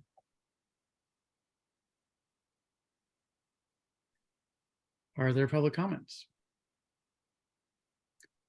Hearing none, I'll do a roll call vote. Councilmember Smith. Aye. Councilmember Foe. Aye. Councilmember Lingua. Aye. Councilmember Siddiq. Aye. Councilmember Mayers. Aye. And I abstain. The motion passes 5-0. And I'm trying to track these because I'm going to get lost if I don't. Okay, next item on the agenda item 7, motion to adopt resolution 2022-R-19 to extend the amended emergency repair grant program. May I please have such a motion? So moved. So move. Second. Motion by Councilmember Lingua, seconded by Councilmember Smith to adopt resolution 2022-R-19. Is there discussion of this motion? Mayor, I'd like to extend my appreciation to the staff for finding a way to be able to extend this program through next year. Thank you very much. Is there additional discussion or public comment? Hearing none, I will do a roll call vote. Councilmember Smith.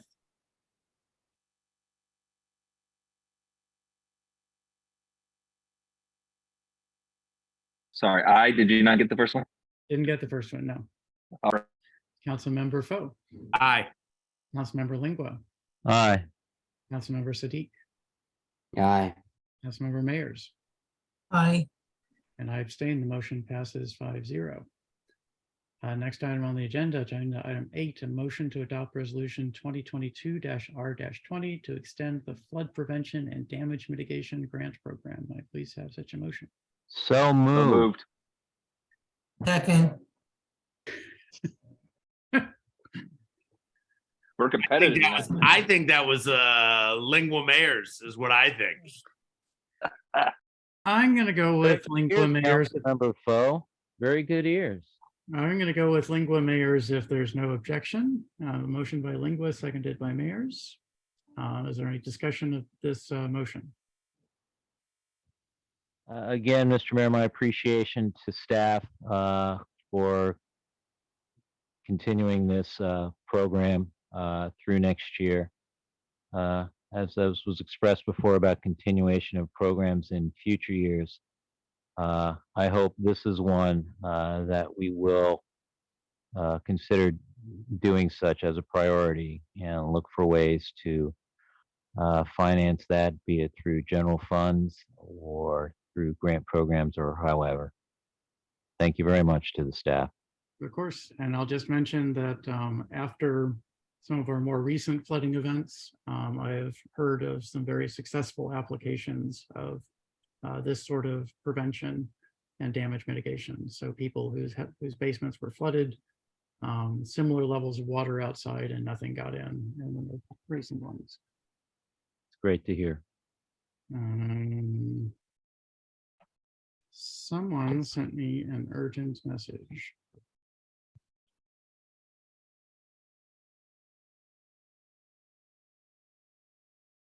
Okay, Councilmember Mejia reports that she is ill this evening, so that is why she's not in attendance.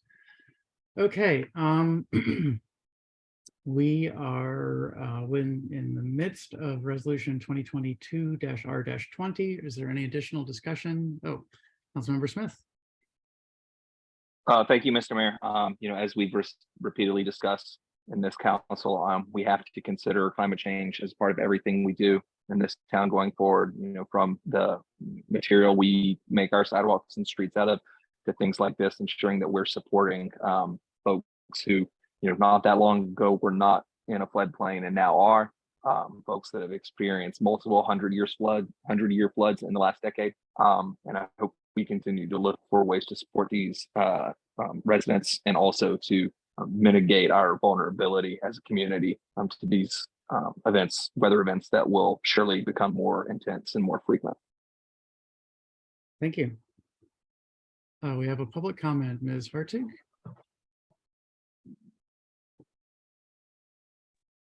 Hey there, can you hear me?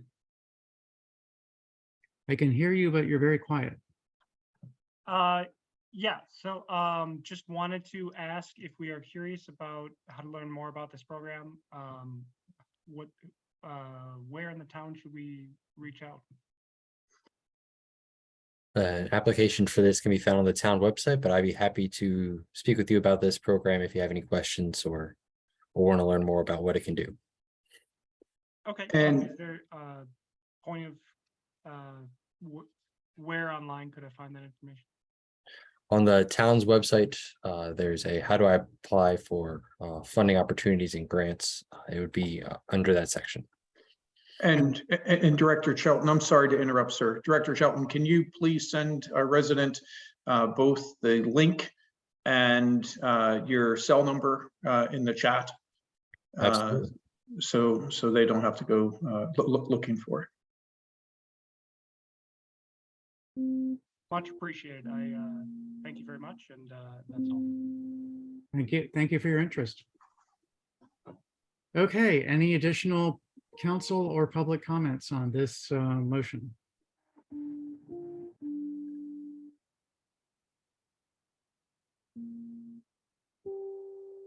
Something is making very funny noises. It's my wife's computer, I think, and she's out of town. So I'm not sure how to get to it. Okay, hearing no other discussions, I will do a roll call vote. Councilmember Smith. Aye. Councilmember Foe. Aye. Councilmember Lingua. Aye. Councilmember Sadiq. You're muted, Councilmember Sadiq. Aye. Thank you. Councilmember Mayers. Aye. And I abstain. The motion passes 5-0. Agenda item number 9, a motion to adopt resolution 2022-R-21 to extend the Neighborhood Safety Improvement Grant Program. May I please have a motion to adopt resolution 2022-R-21. So moved. Seconded. Okay.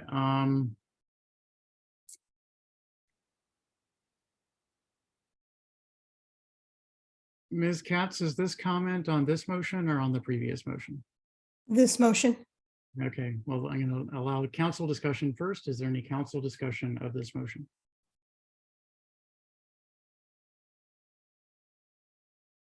Okay, Ms. Katz?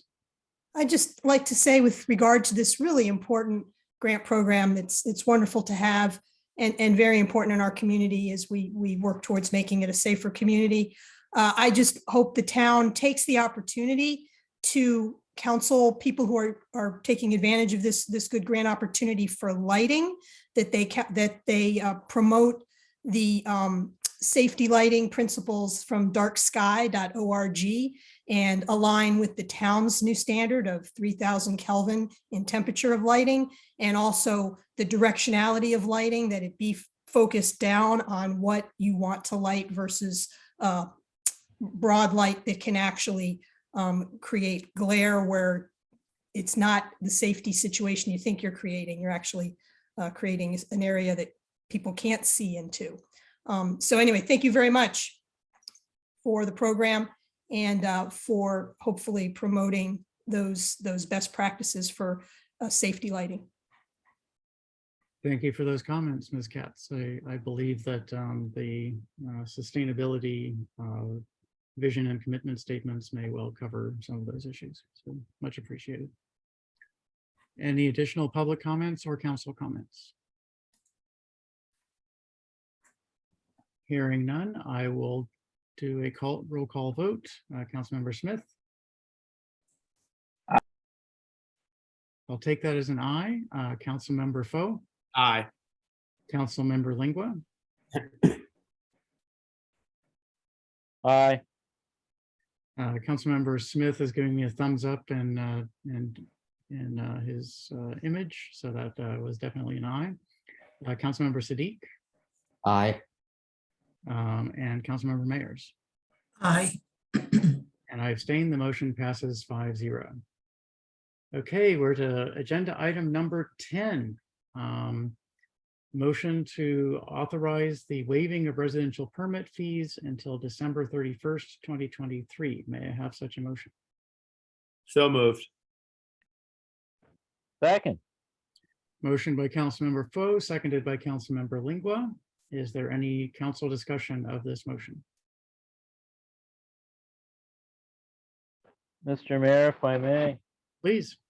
again, my appreciation to staff for finding a way to extend this through the coming year. It's much appreciated. I know residents will appreciate this immensely. Thank you. Thank you, Councilmember Lingua. Any additional council discussion or public comments? Not seeing any indications, I will do a roll call vote. Councilmember Smith? Aye. Councilmember Foe? Aye. Councilmember Lingua? Aye. Councilmember Siddiq? Aye. And Councilmember Mayers? Aye. I abstain. The motion passes 5-0. Okay, next one, we may have a little bit of discussion. May I please have a motion to authorize the donation of $3,750 for shoes for Riverdale Elementary School students? So moved. Second. Second. I'm going to say that was a faux motion and a second by Councilmember Lingua. Is there What council it discussion? sounded like to me. Is there council discussion of this motion? Mr. Mayor, I know staff was going to get back. My understanding was staff was going to get back with the school to understand more about the campaign, and it seems by what I'm reading in our packet, the amount that we're looking to appropriate here would cover the entire fundraising campaign. Is that correct? That is correct. Okay, so essentially, we're fully funding a campaign that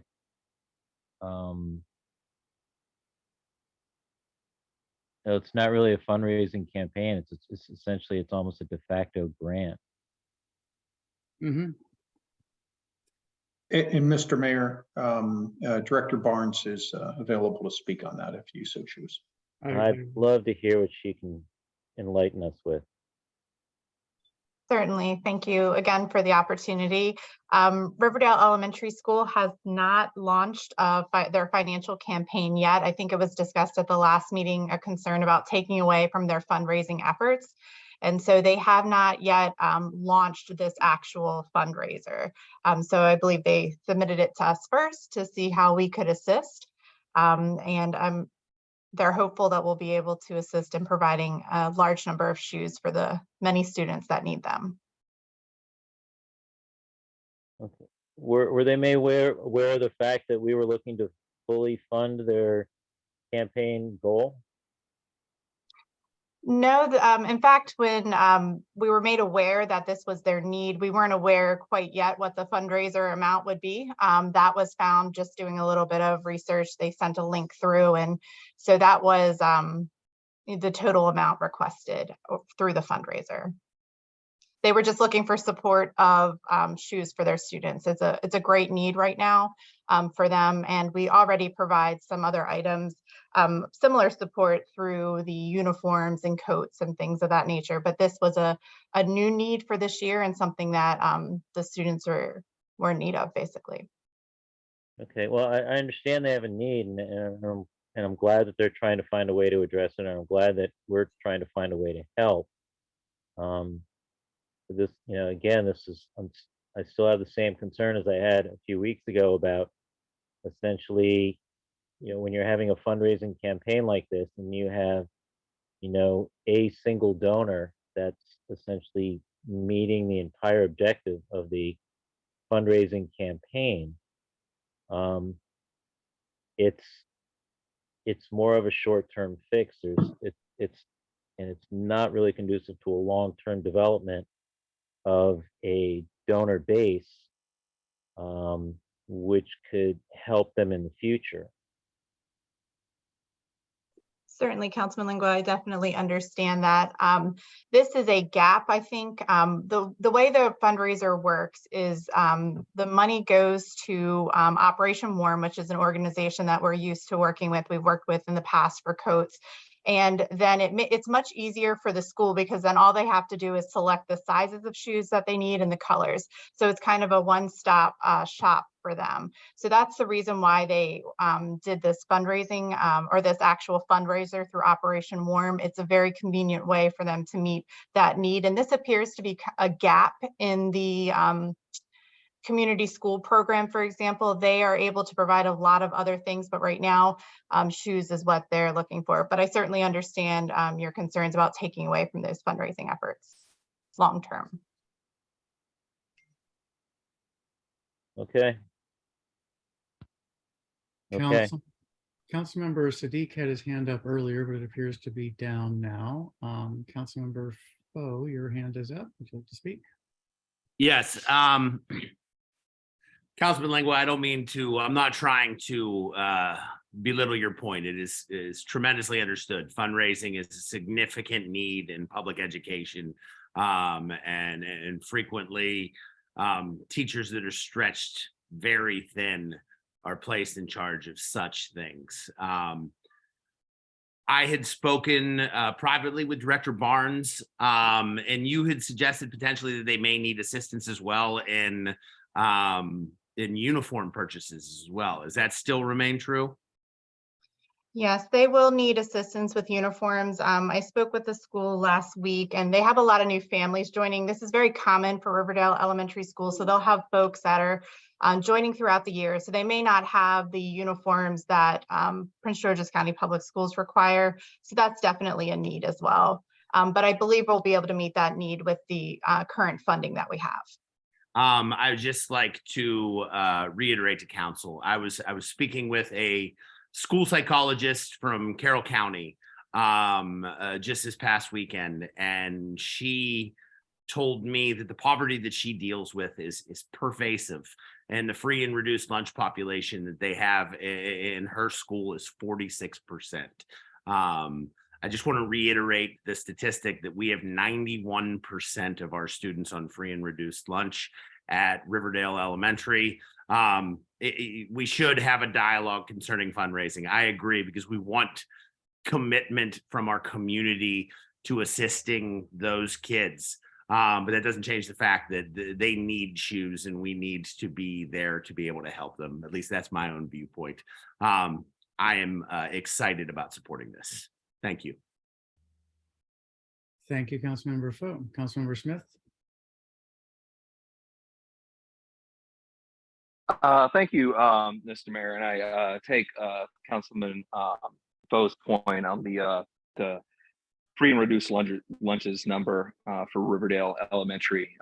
I work, professionally, not as Councilman Foe does in a classroom, which is tremendously admirable, but sort of on the advocacy side.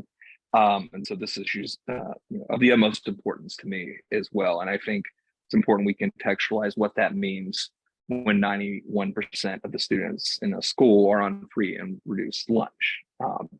That means that the U.S. Department of Agriculture has determined that those families have trouble getting enough to eat on a daily basis.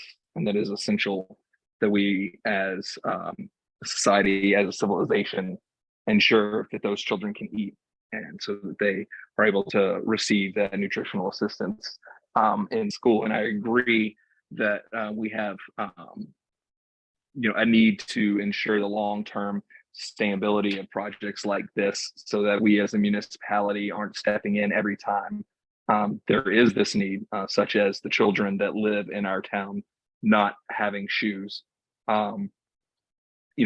I think I can suggest in new business that in pursuit of that goal that we submit a request to our legislative delegation to ensure that funding for schools and programs like this in our state and in the town of Riverdale Park is dramatically increased, so that our students don't have to resort to creating web pages to crowdfund on the internet to put shoes on their feet and uniforms on their back. So I definitely support increasing the long-term viability of our community and support for the students. And as I've said before, I don't think for our level of funding that we've allocated for social issues, that there's a greater need or a more worthy need than putting shoes on the feet of children that don't have them. So I wholeheartedly support this measure and look forward to working with staff and the council to communicate these needs to our federal and state legislative delegations that are that should be stepping in to handle things like this. Thank you, Councilmember Smith. Are there additional council comments or thoughts on this motion? Are there public comments on this motion? Seeing no indication of same, I will do a roll call vote. Councilmember Smith. Aye. Councilmember Foe. Aye. Councilmember Lingua. Aye. Councilmember Siddiq. Aye. Councilmember Mayers. Aye. And I abstain. The motion passes 5-0. That brings us to new business. There are several interesting items here which have not been previously discussed, so let's dive into them. With item number 1, is there a staff presentation, Mr. Town Manager? There is. I'm going to ask Chief Quixons to speak to item number 1. Thank you. Chief. Hello, everybody. Staff is requesting that the mayor and council authorize the town manager to sign an agreement with Axon to renew and consolidate the current contracts for our worn cameras and our tasers. We currently have two separate contracts with Axon. There's one for the body worn camera, one for the taser. And by consolidating these two, we'll save about $95,000 over the course of the new 5-year contract. And that would be upgrading to the newest and most current equipment that they have. Thank you, Chief Quixons. Is that enough information, or is someone ready to make the motion? Mr. Mayor, if I may, before you call for the motion, if I could just add that from a staff perspective, that the town was out in front long before body worn cameras became a requirement. We've had them for several years. Others are still catching up.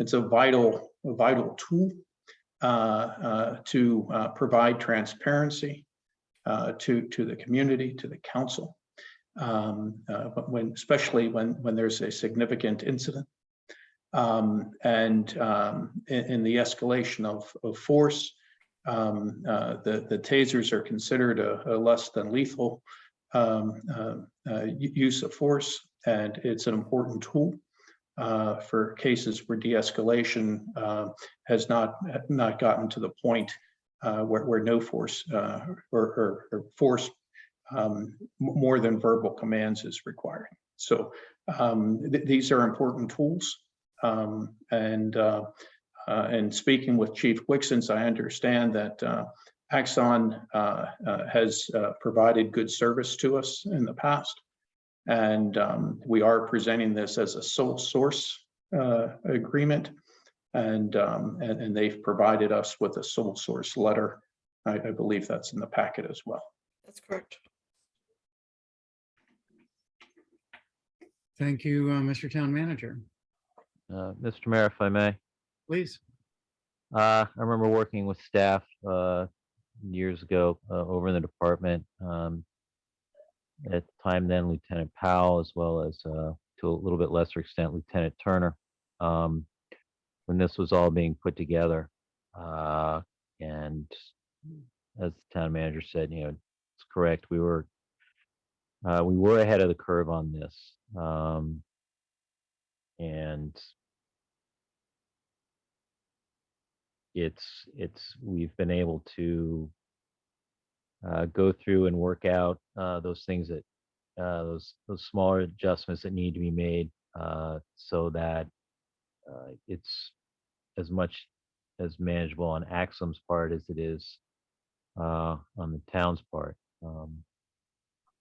And with that, I'd like to make a motion to authorize the town manager to sign an agreement with Axon to renew and consolidate the two contracts, for one being for body worn cameras and the other being for taser, in the amount of $182,000, $182,093.35.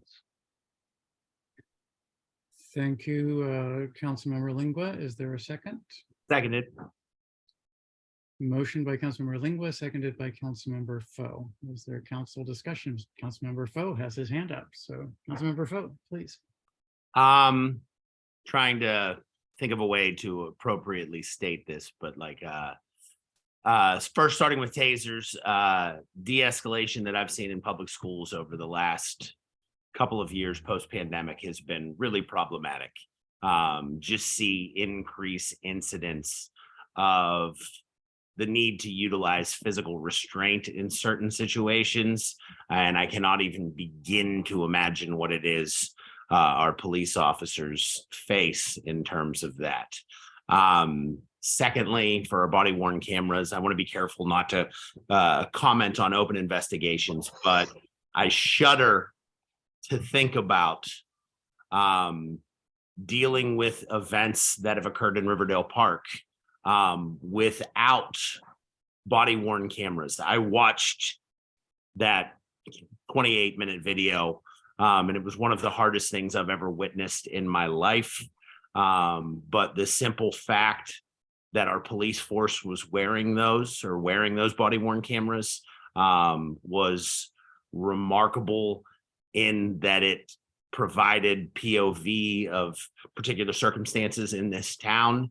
And I just could not even think about going back to a time prior to having these body worn cameras. So again, I will wholeheartedly support this expense as it benefits our town, our residents, and our police department.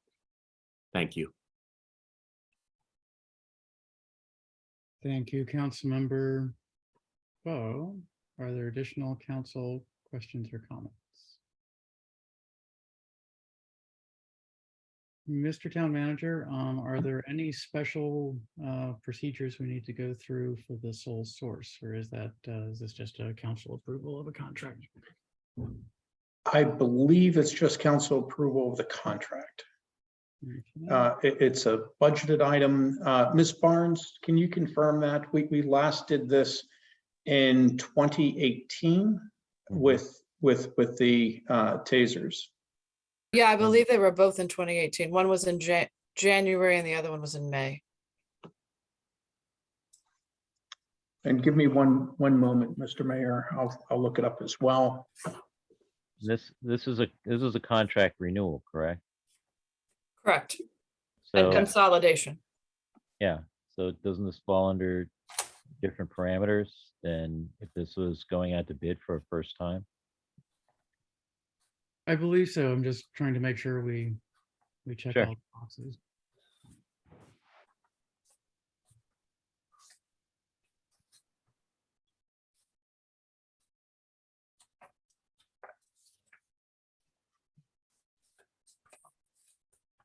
I'm searching through the code and charter right now myself.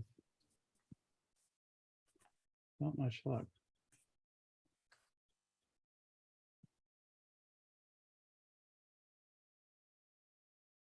Get into these PDF reader decides it doesn't want to actually search anymore.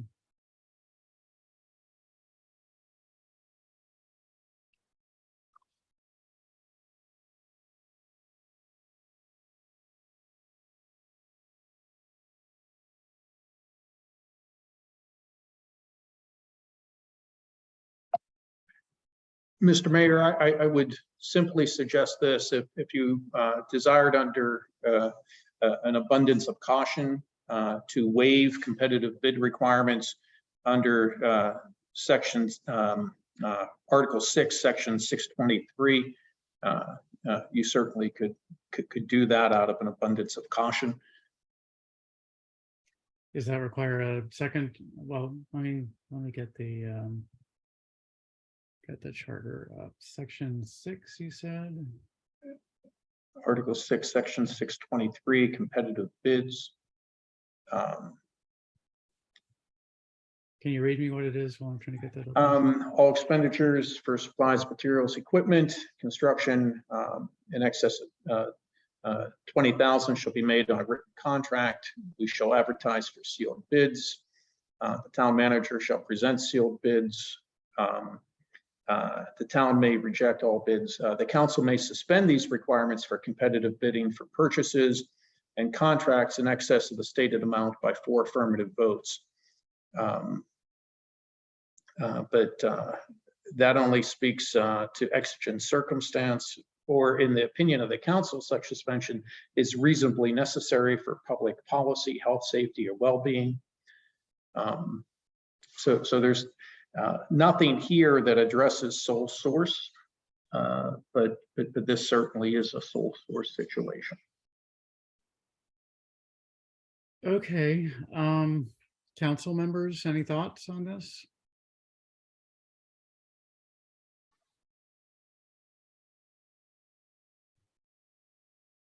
Well, if it's a matter of dotting i's and crossing t's, and we want to be thorough about this, we can amend I can withdraw the amendment.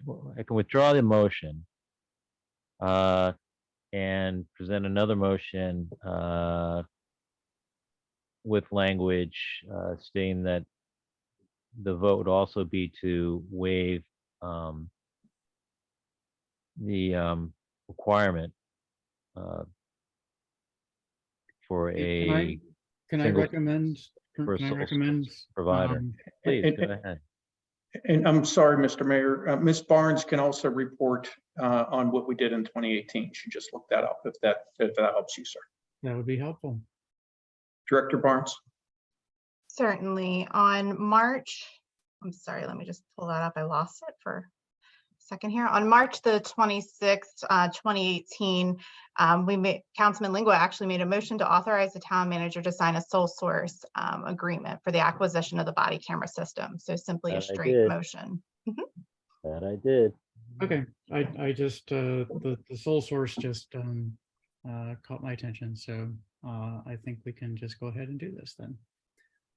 So is there additional discussion? Or additional or any public comments? Hearing none, I will do a roll call vote. Councilmember Smith. Aye. Councilmember Foe, Aye. Councilmember Lingua, Aye. Councilmember Siddiq, Aye.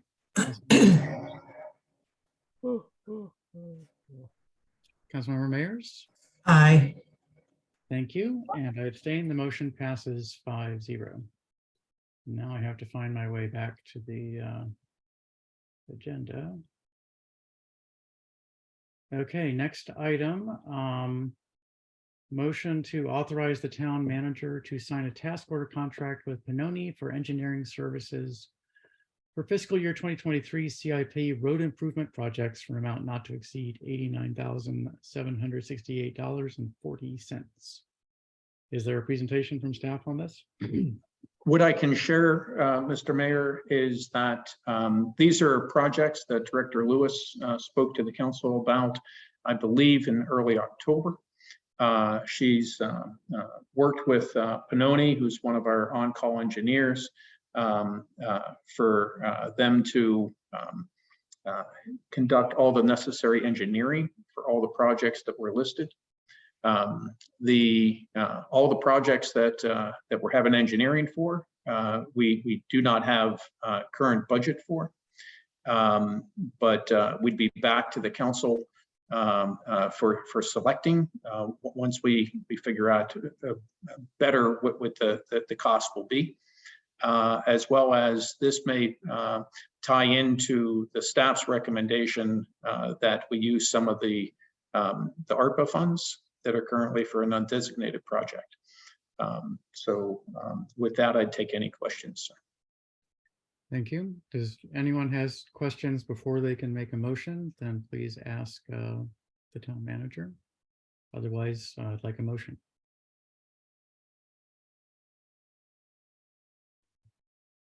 So moved. Second.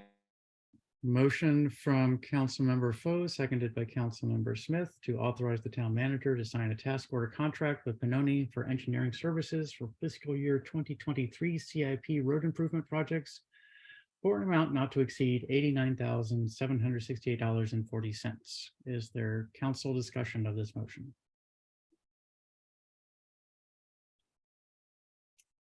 Are there public comments?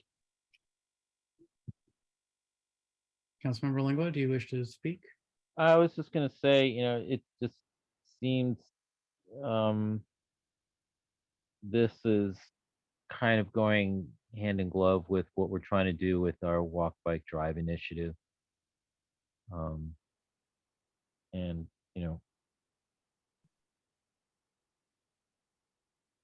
if we're going to be looking at trying to have a better experience overall for all parties involved, this seems to be a fairly fundamental starting point. Mm-hmm. Sure, no question. Okay, with no additional signs or comments from either council or the public, any public comments? I will do a roll call vote. Councilmember Smith. Aye. Councilmember Foe. Aye. Councilmember Lingua. Aye. Councilmember Siddiq. Aye. Councilmember Mayers. Aye. And I abstain. The motion passes 5-0. Next item on the agenda is a motion to adopt resolution 2022-R-18 to establish the Commercial Appearance Grant Program. Is there a staff presentation to describe this program? There is Director Shelton. Yes, good evening, Mayor and Council and members of the public. The Business Improvement Grant, I believe, was established in 2018, and it provides assistance to businesses enhancing their building aesthetics and image to attract customers. This program provides a maximum grant award of $2,500 per awardee, and awardees must demonstrate a 1-to-1 match. Over this last fiscal year, this business improvement grant provided $5,000 to local businesses. And it is staff's recommendation that the benefits continue for the local businesses, but that there be a renaming of this program. The two programs that I mentioned before, Business Improvement Grant and then the Business Growth Grant, had been confused and mistaken many times by people trying to apply for the programs. And so the intent behind this is to establish a better nomenclature for the grant program so that there's less confusion in the future. But the program itself would be described the same way as the Business Improvement Grant, it's just with a different name. So Or the only thing that's changed is the name. Yes. Program. Otherwise, this would have the same effect as extending the Business Improvement Grant. Very good. Thank you, Director Shelton. Councilmember Smith. I'm sorry, is this question time yet, or we still need to introduce, or? No, we're on new If you, business, if right? you have a question before you can make a motion, then you can ask it, but Sure. otherwise, please make a motion.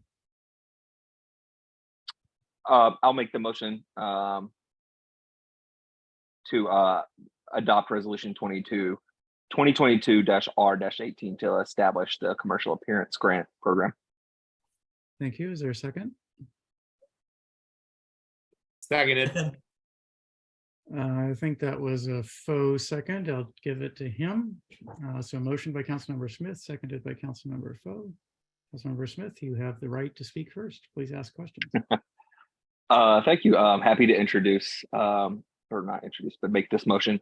I would just ask that, however this motion turns out, assuming it goes through and whatnot, that staff make the businesses along Maryland Avenue aware that this program exists and our continued efforts to enforce some aesthetic standards for those businesses along that street. I'd be happy to speak with those businesses. Yes. Very good. Any additional council questions or comments? Any public comments? I will do a roll call vote. Councilmember Smith. Aye. Councilmember Faux. Aye. Councilmember Lingua. Aye. Councilmember Sadiq. Aye. Councilmember Mayers. Aye. And I abstain. The motion passes 5-0. Next item on the agenda is motion to adopt resolution 2022-R-22 to amend the Business Growth Grant Program. Is there a staff presentation on this? Yes, and good evening again. The Business Growth Grant Program is more focused on assisting businesses undergoing significant renovation projects. The grant program has been amended a few times, but amended earlier this year to lower the spending requirement and increase the matching amount for projects that are focused on preventing the spread of COVID-19. Staff have received interest from businesses in the program, but the current minimum spending threshold is still a barrier for many businesses. This proposed amendment would reduce the spending requirement for projects focused on preventing the spread of COVID-19 from $5,000 to $1,000, meaning that the businesses before had to spend at least $5,000 on their project in order to be eligible. But now, if they're focused on preventing the spread of COVID-19, the minimum spending requirement is only $1,000, shifting from $1,000 from $5,000 to $1,000, lowering the barrier to entry for many of these businesses who are wishing to install features like UV lighting and things like that, and to help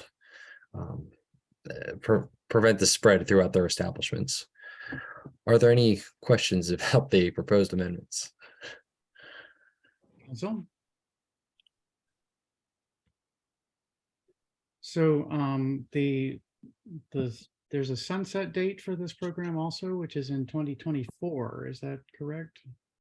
Yes, that is correct.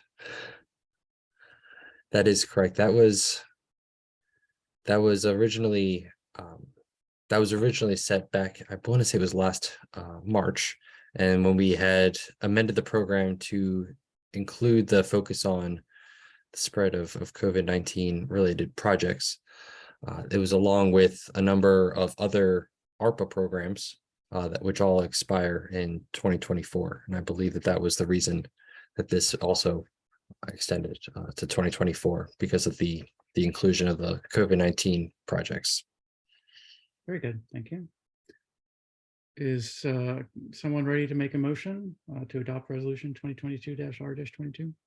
If so, please do. So moved. Seconded. Motion by Councilmember Lingua, seconded by Councilmember Foe. Is there council discussion of this motion?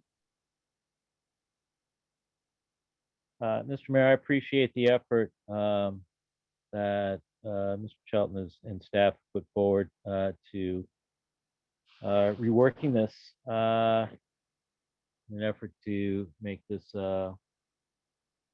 more attainable and for businesses in town.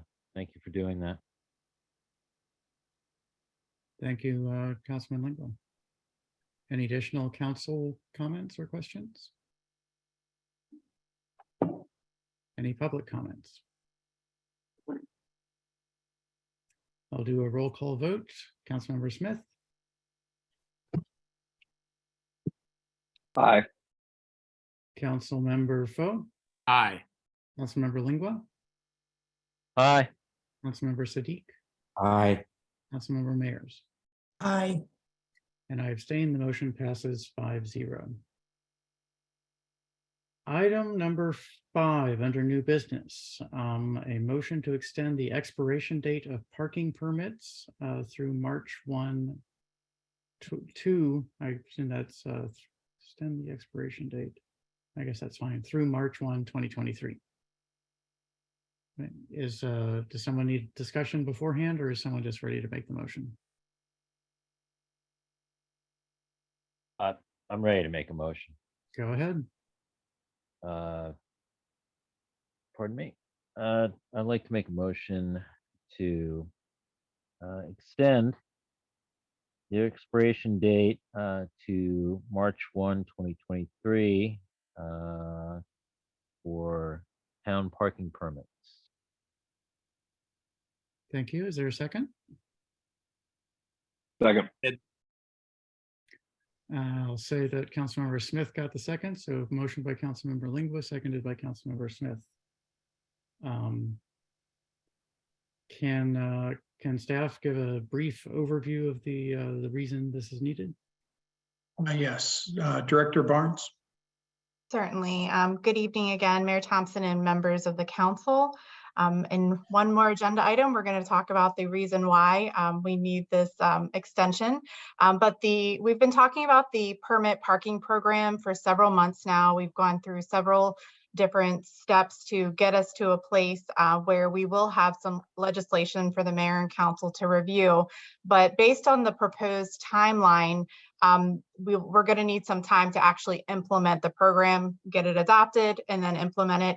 And that would be closer to March 1st, 2023. So staff are requesting an extension of the current parking permits. So there's no penalty to the folks who are currently participating in the program while we implement the new program. Thank you, Director Barnes.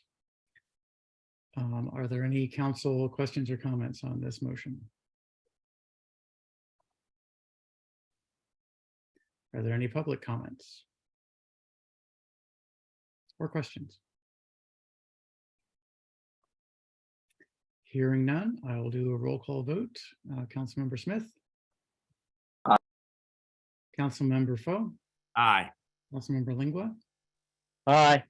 Councilmember Siddiq, Aye. Councilmember Mayers, Aye. and I abstain. The motion passes 5-0. That brings us to unfinished business, ordinance 2022-OR-11 regarding permit parking. Is there a staff presentation on this? Director Certainly. Barnes. Certainly, this has been a labor of love, so I'm very excited to talk about permit parking tonight. We are pleased, staff is pleased to present to the mayor and council in ordinance format the revised permit parking program. And so this is, we took the draft language that the mayor and council discussed several months ago. We've worked with the town attorney to develop this language, this ordinance language, this framework for the program. And that's what's actually attached tonight. So the items that we've talked about, we started out, just to go back a little bit, with some discussions with our residents who are currently participating in the permit parking program. We got some really great feedback, important feedback from our residents. We spoke with the mayor and council over several meetings about some of the parameters or how we would arrive at a new permit parking program. And so we got there finally with some language that seemed to work. And so finally, the attorney was able to put it together. Mr. Sussman has spent a lot of time. We've looked at different other jurisdictions that had similar programs and put all of that together into a package for the mayor and council to review for consideration for introduction at a special legislative meeting at the end of the month.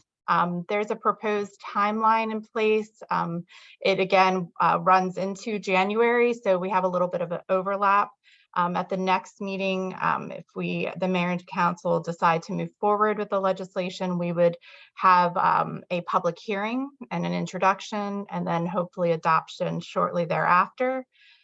What will also go with the ordinance will be a resolution that would establish the recommended zones for the current permit parking areas. And that resolution's not ready yet, but staff inserted the language that seems to be the agreement of the residents. And basically that says the Madison Hill community would be in zone 2, which allows for 2 parking permits per residence. And then the other areas of town would be in zone 4, which would allow for 4 permit parking passes per residence. There were no, that I recall, objections to continuing with the 4 permits in the other zones, but Madison Hill was very clear in wanting to have 2 permits per residence. The other notable piece of the program, and I should have neglected to mention this, but we talked about it about a month and a half ago. This permit parking program isn't just residential. So this is a program that the town can kind of grow into. It allows for commercial permit parking areas and industrial permit parking areas. It also establishes a process for creating those zones and how residents or business owners would come together to have that type of parking area around their home or business. So I think that covers all of the details. I know that we have talked about this for quite a while, but this is the work that the town attorney put into this was greatly appreciated. We spent a lot of time working on this, so we're eager to get some feedback from the mayor and council on this proposed permit parking program. Thank you, Director Barnes. Council members, thoughts, inputs? Sounds good. As far as I can tell, yeah. Does I had one question. I was looking on the calendar that was provided in here, and it is saying that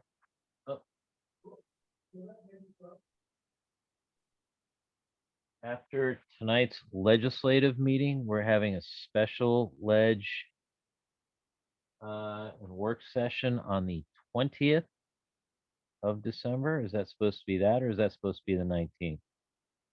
It's the 20th. This is the only meeting date in the entire year that we'll be meeting on a Tuesday. But this is December the 20th. There's a holiday on the 19th. So we will be meeting on Tuesday, December 20th.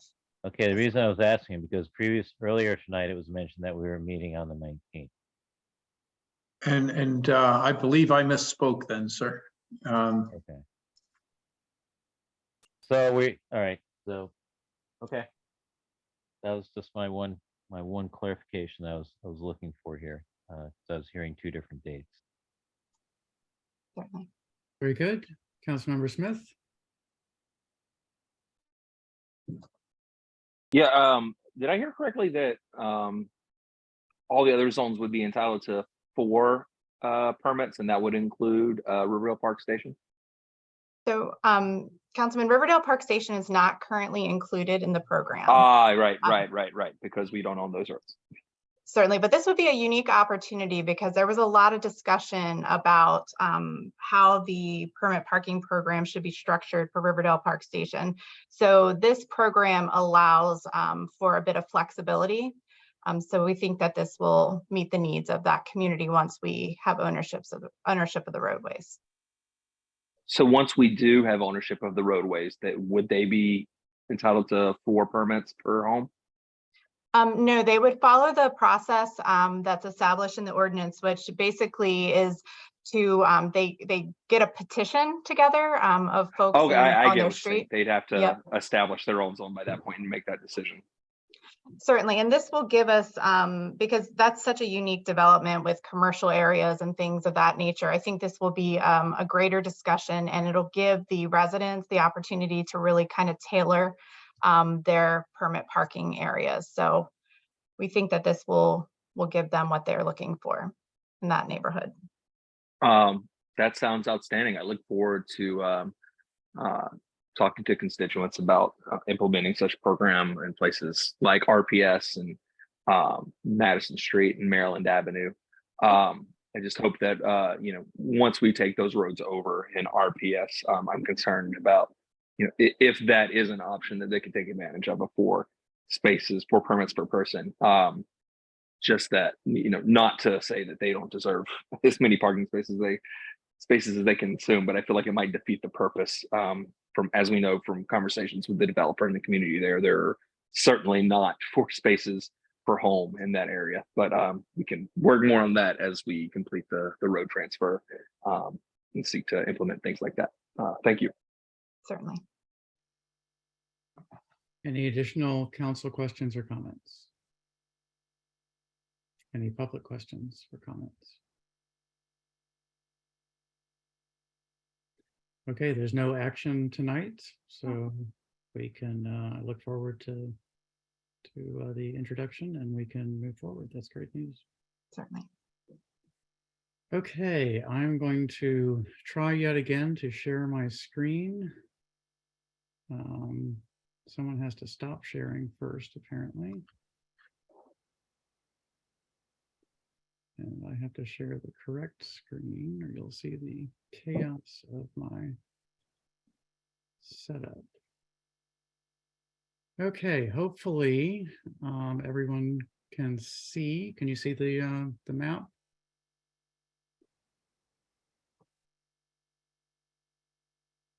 Yes, no, maybe? Yes, sir. Okay. Yes, yes. Thanks. Just wanted to make sure. I never truly trust. I've lost my cursor. There it is. I have 2 monitors and the way the monitors play with this. So after the last council site of maps, then I was given direction by the redistricting committee to adjust some of the boundaries.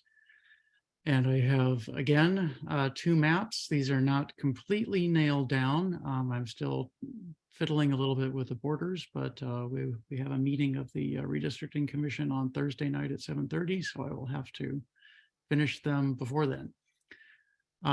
So one of the directions that I received was that they liked the arrangement of the wards on the east side of the river, but that thought that the structure of the border between the blue ward with population here 1310 and the teal ward down here should be adjusted to try to line it up more with East-West Highway. And so that is the result here. There was some adjustment that came as a result of that to the southern extent of the Magenta ward. And that actually extended to counteract the loss of those homes, and this extended up into this neighborhood, mainly picking up a small apartment building in the area north of East-West Highway there.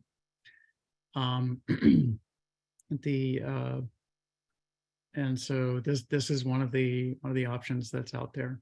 As in previous maps you've seen, then the sort of funny looking edges here are intended to capture the way that houses face onto the street, so that people who are next door neighbors and face onto the same street don't have a split, but a split can happen in order to produce a boundary.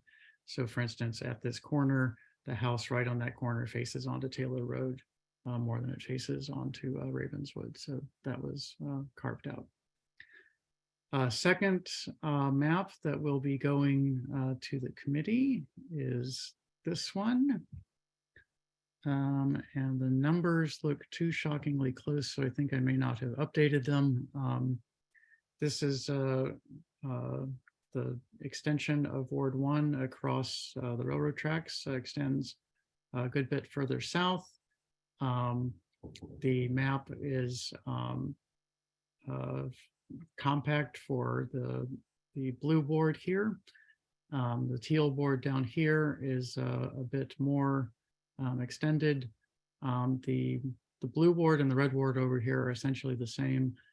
And the orange ward, rather than staying on one side of the river and extending further down, instead stretches across the top of town and picks up Riverdale Park Station, because the high density living of both the Madison Hill neighborhood and the Riverdale Park Station neighborhood were considered to be similar. And then the extension down here was to pick up this neighborhood that's traditionally been part of the ward with Ward 6. So that's the current status. I will adjust the numbers. The numbers do meet legal requirements. I just didn't neglected to update them after adjusting the boundaries. Those are the two options that are going to be going to the committee. So any questions or comments? Councilmember Smith. Thank you, Mr. Mayor. I like this map that's up on the screen now a lot. I would just again request that the east side of the Mark Stop, along with Mabel Much Park and the Veterans Memorial and the Natalie Place, and the options for reforming that in the future are sort of all contained in the same ward. And I would defer to the members from the cyan and orange wards, as they were. I see that maybe being a similar issue where the roundabout there is on that border. With that, if I'm not mistaken, that is going to be a purple line stop. Is that correct? Yes, and that was actually a recommendation that came out of the committee, was that the purple line stop itself, which is likely to have impact on this neighborhood here, right, be in the ward with that that block. And so that was a request from the committee, but duly noted. So I'm not familiar with what the actual geography of that stop would be. So we're talking my concern for Ward 1 is having the east and west side of the Mark Stop contained in one ward. What we're talking about for the purple line stop would be like putting it all in the cyan ward as displayed here. Like all sides of the stop would be within the same ward. Yes, exactly. Okay, understood. Thank you. And there were some issues in this area because there's a walkway only on one side of the bridge that goes over the river here, about making that connection very carefully, so that that was dutifully noted. So making the two requirements, the one that requested that the stop be in the same ward as this, and the getting the orange ward to work to the legal requirements was challenging, but it happened. Outstanding. Thank you. Councilmember Foe. Yes, I'm ready for this to be over. It's Yeah. disconcerting. I just like you show one map and I'm like the previous map, the less disruptive map it takes me entirely away from people that I've represented for the last 6 years. And I, like I said, I find that disconcerting. So like, I would find it hard to support anything other than the map that is currently showing. And that's just where I'm at right now.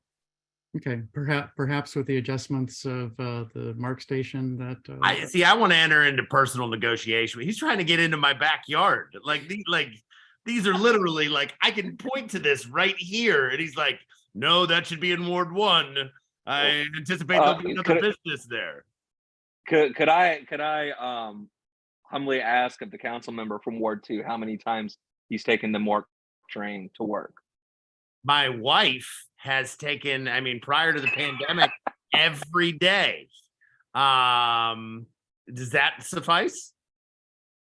I appreciate her patronage and look forward to working with you on my I can get stop her, in Riverdale I can Park. get her on Michigan, camera doing right now. more Talk about train stops. Mark I say that Hughes more than I say that every more than day. suffices. Sorry, Mr. Mayor. I think the Mara Councilmember factor Foe, weighs heavily. Councilmember Foe, I look forward to working with you on the continued success of the Riverdale Park MARC stop.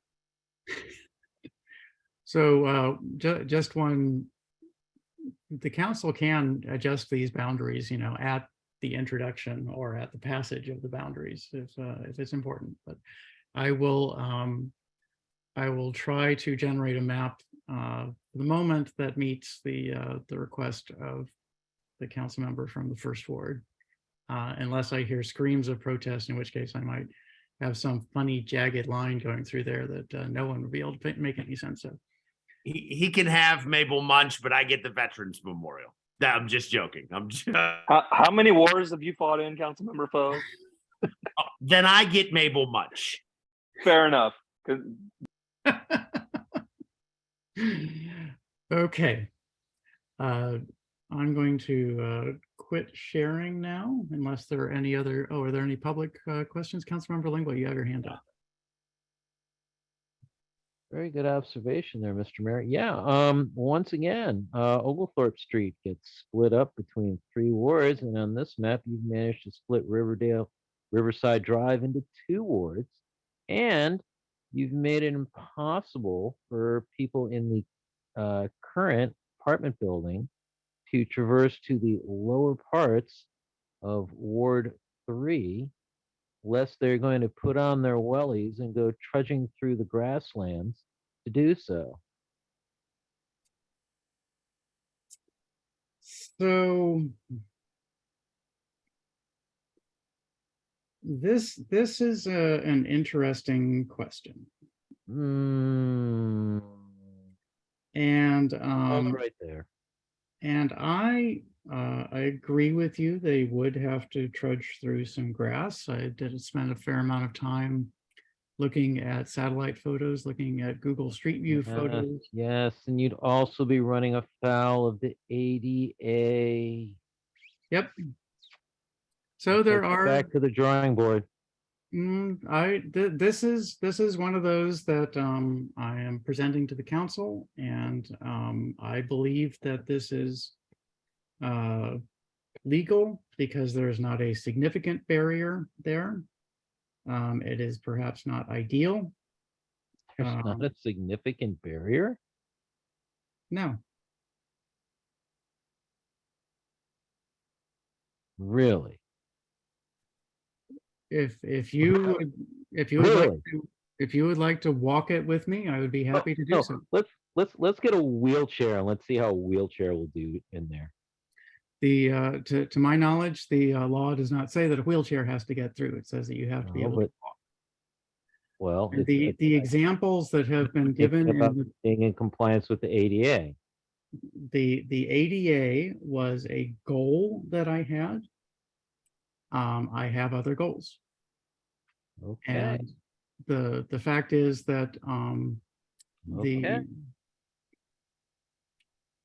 the Laws apply to some, but not to others. Okay.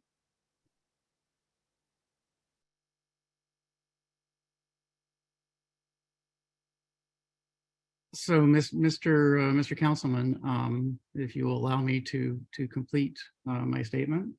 To my knowledge, the laws about the requirement, the legal rulings say that you have to be able to walk.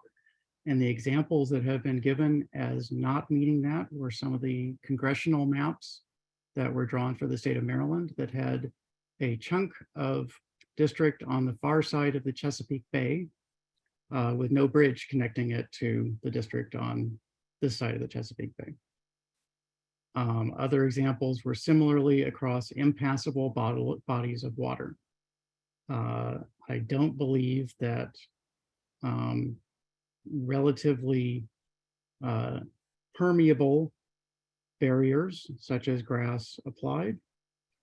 And there has been discussion as recently as a few months ago about installing an ADA compliant connection from the trail system into the future teal board. So it's not there now, but it's considered easy enough that it was proposed as an addition to the trail system.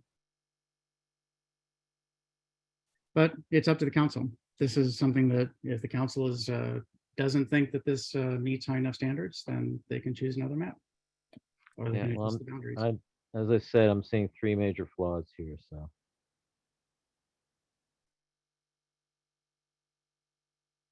Okay. I actually adjusted some of the boundaries in here after a discussion with you to try to get it better. And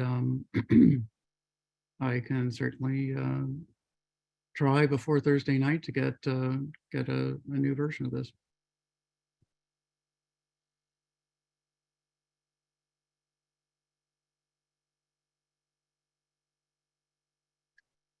Any additional discussion?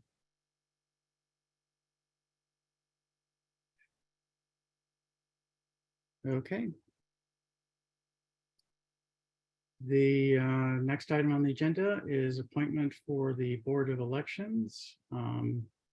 This is, there was no applicant for the under 18 slot on the Board of Elections previously. I have received a request from Michael D. Lynch, who lives on Oliver Street, to be that member. He will unfortunately be aging out fairly quickly from that position, but he has agreed to take that position. And so I would like to nominate Michael D. Lynch for the under 18 slot on the Board of Elections, and would appreciate a motion supporting that. So moved. Okay. Motion from Councilmember Foe, seconded from Councilmember Smith. Is there any discussion?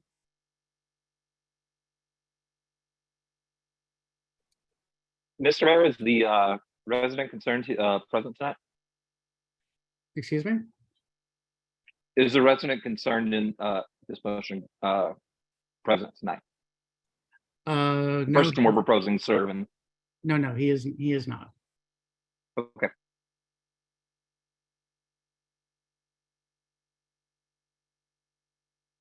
Councilmember Siddiq. To what extent was this opening advertised at the Parkdale High School? Which would seem to hold the vast majority of our eligible candidates? I don't know. Director Barnes. This was advertised in the town crier. And at the time of the previous appointments in October, we had not received any applicants for this specific position. I think we've actually received 2 since that time. But This was not advertised at the at Parkdale High School specifically. There are a lot of students at Parkdale who are not residents of the town, of course.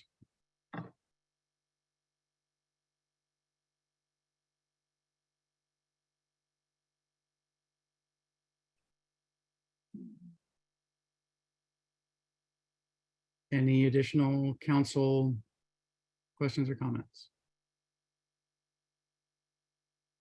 Okay, hearing any public comments?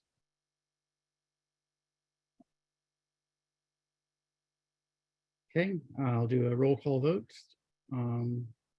Councilmember Smith. Aye. Councilmember Foe, Aye. Councilmember Lingua, Aye. Councilmember Sadiq, Aye. Councilmember Mayers. Aye. And I abstain. The motion passes 5-0. Thank you very much. Next item on the agenda is appointment for the Board of Elections. Sorry, got that one. Town Manager Performance Review Process. I brought this up at the work session, and I have been working on the document establishing the timeline, basically adjusting last year's. But as with last year, it would I would distribute the questionnaire at around the time of the legislative meeting in January, and would collect them around the time of the work session, and all other items are similar to last year's. And I will distribute a document to discuss at our upcoming work session that perhaps a special legislative session that will establish the guidelines. And anyone who wishes to comment on the questionnaire, I'm happy to receive comments. The part of the calendar is that I'll receive accept comments up to 24 hours before the legislative meeting in January. And we'll be very happy to receive your feedback on the questions. Any questions or comments? Okay, there's no action this evening. The very last item on our agenda is adjournment. Can I please have a motion to adjourn? So moved.